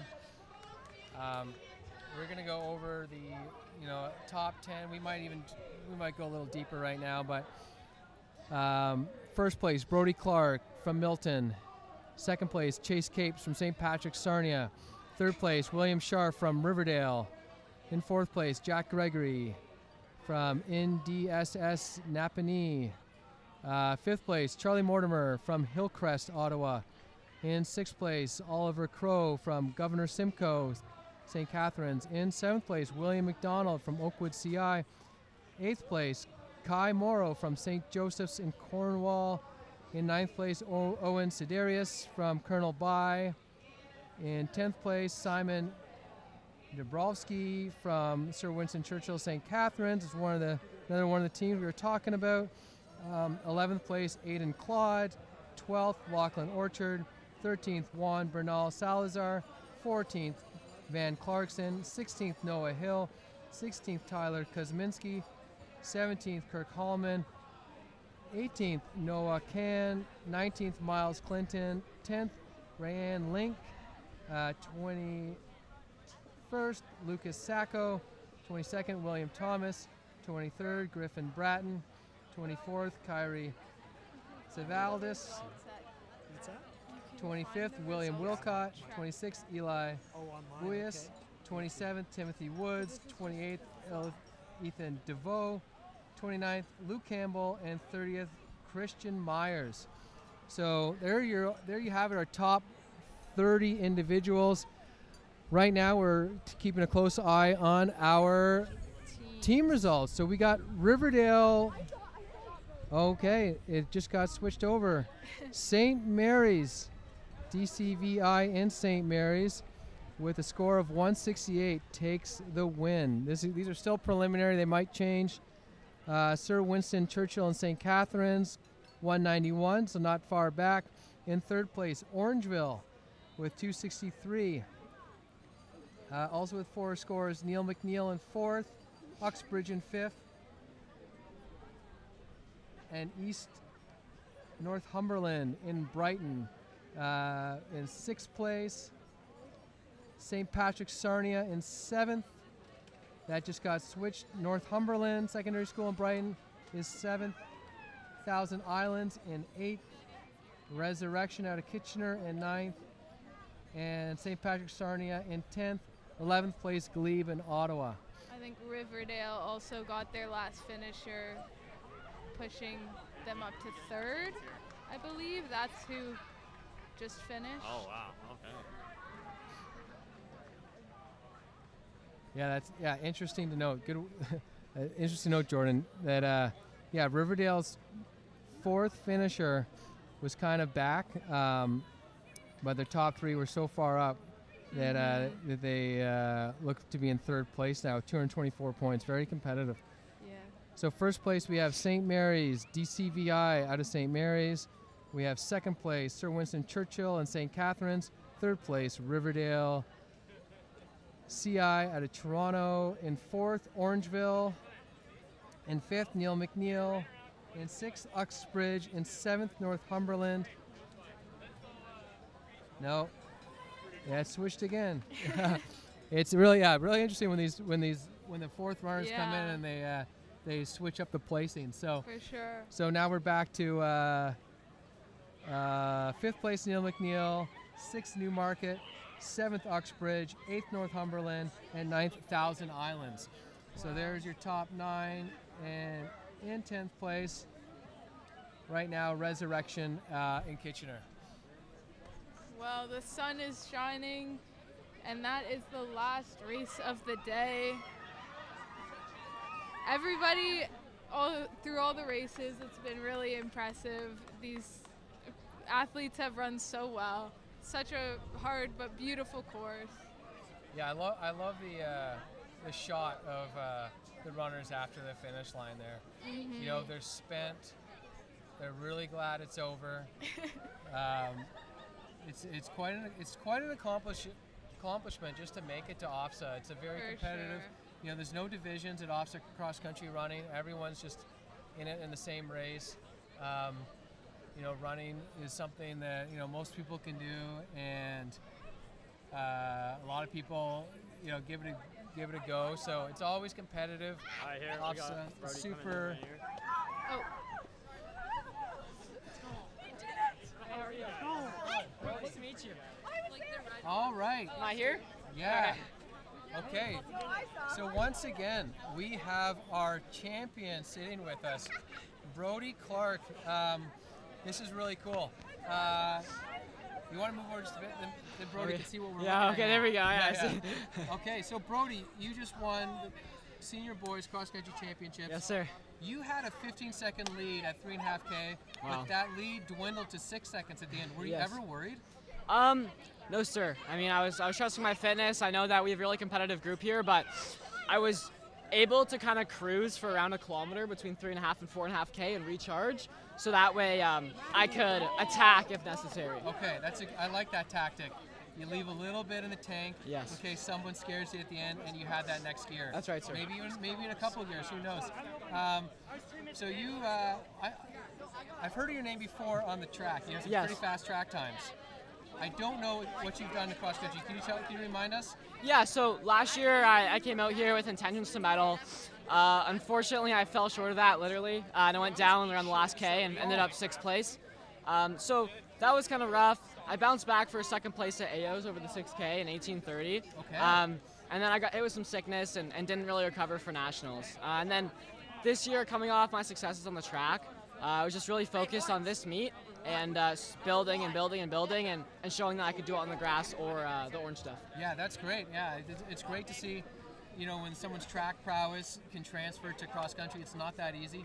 So what did you do with your coach? Like, were you running on grass a lot? Were you running hills?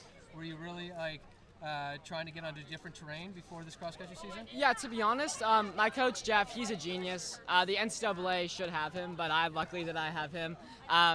He's a great coach, and we didn't really change it that much, focusing threshold and still working really hard at the end of our sessions, keeping sharp and fast.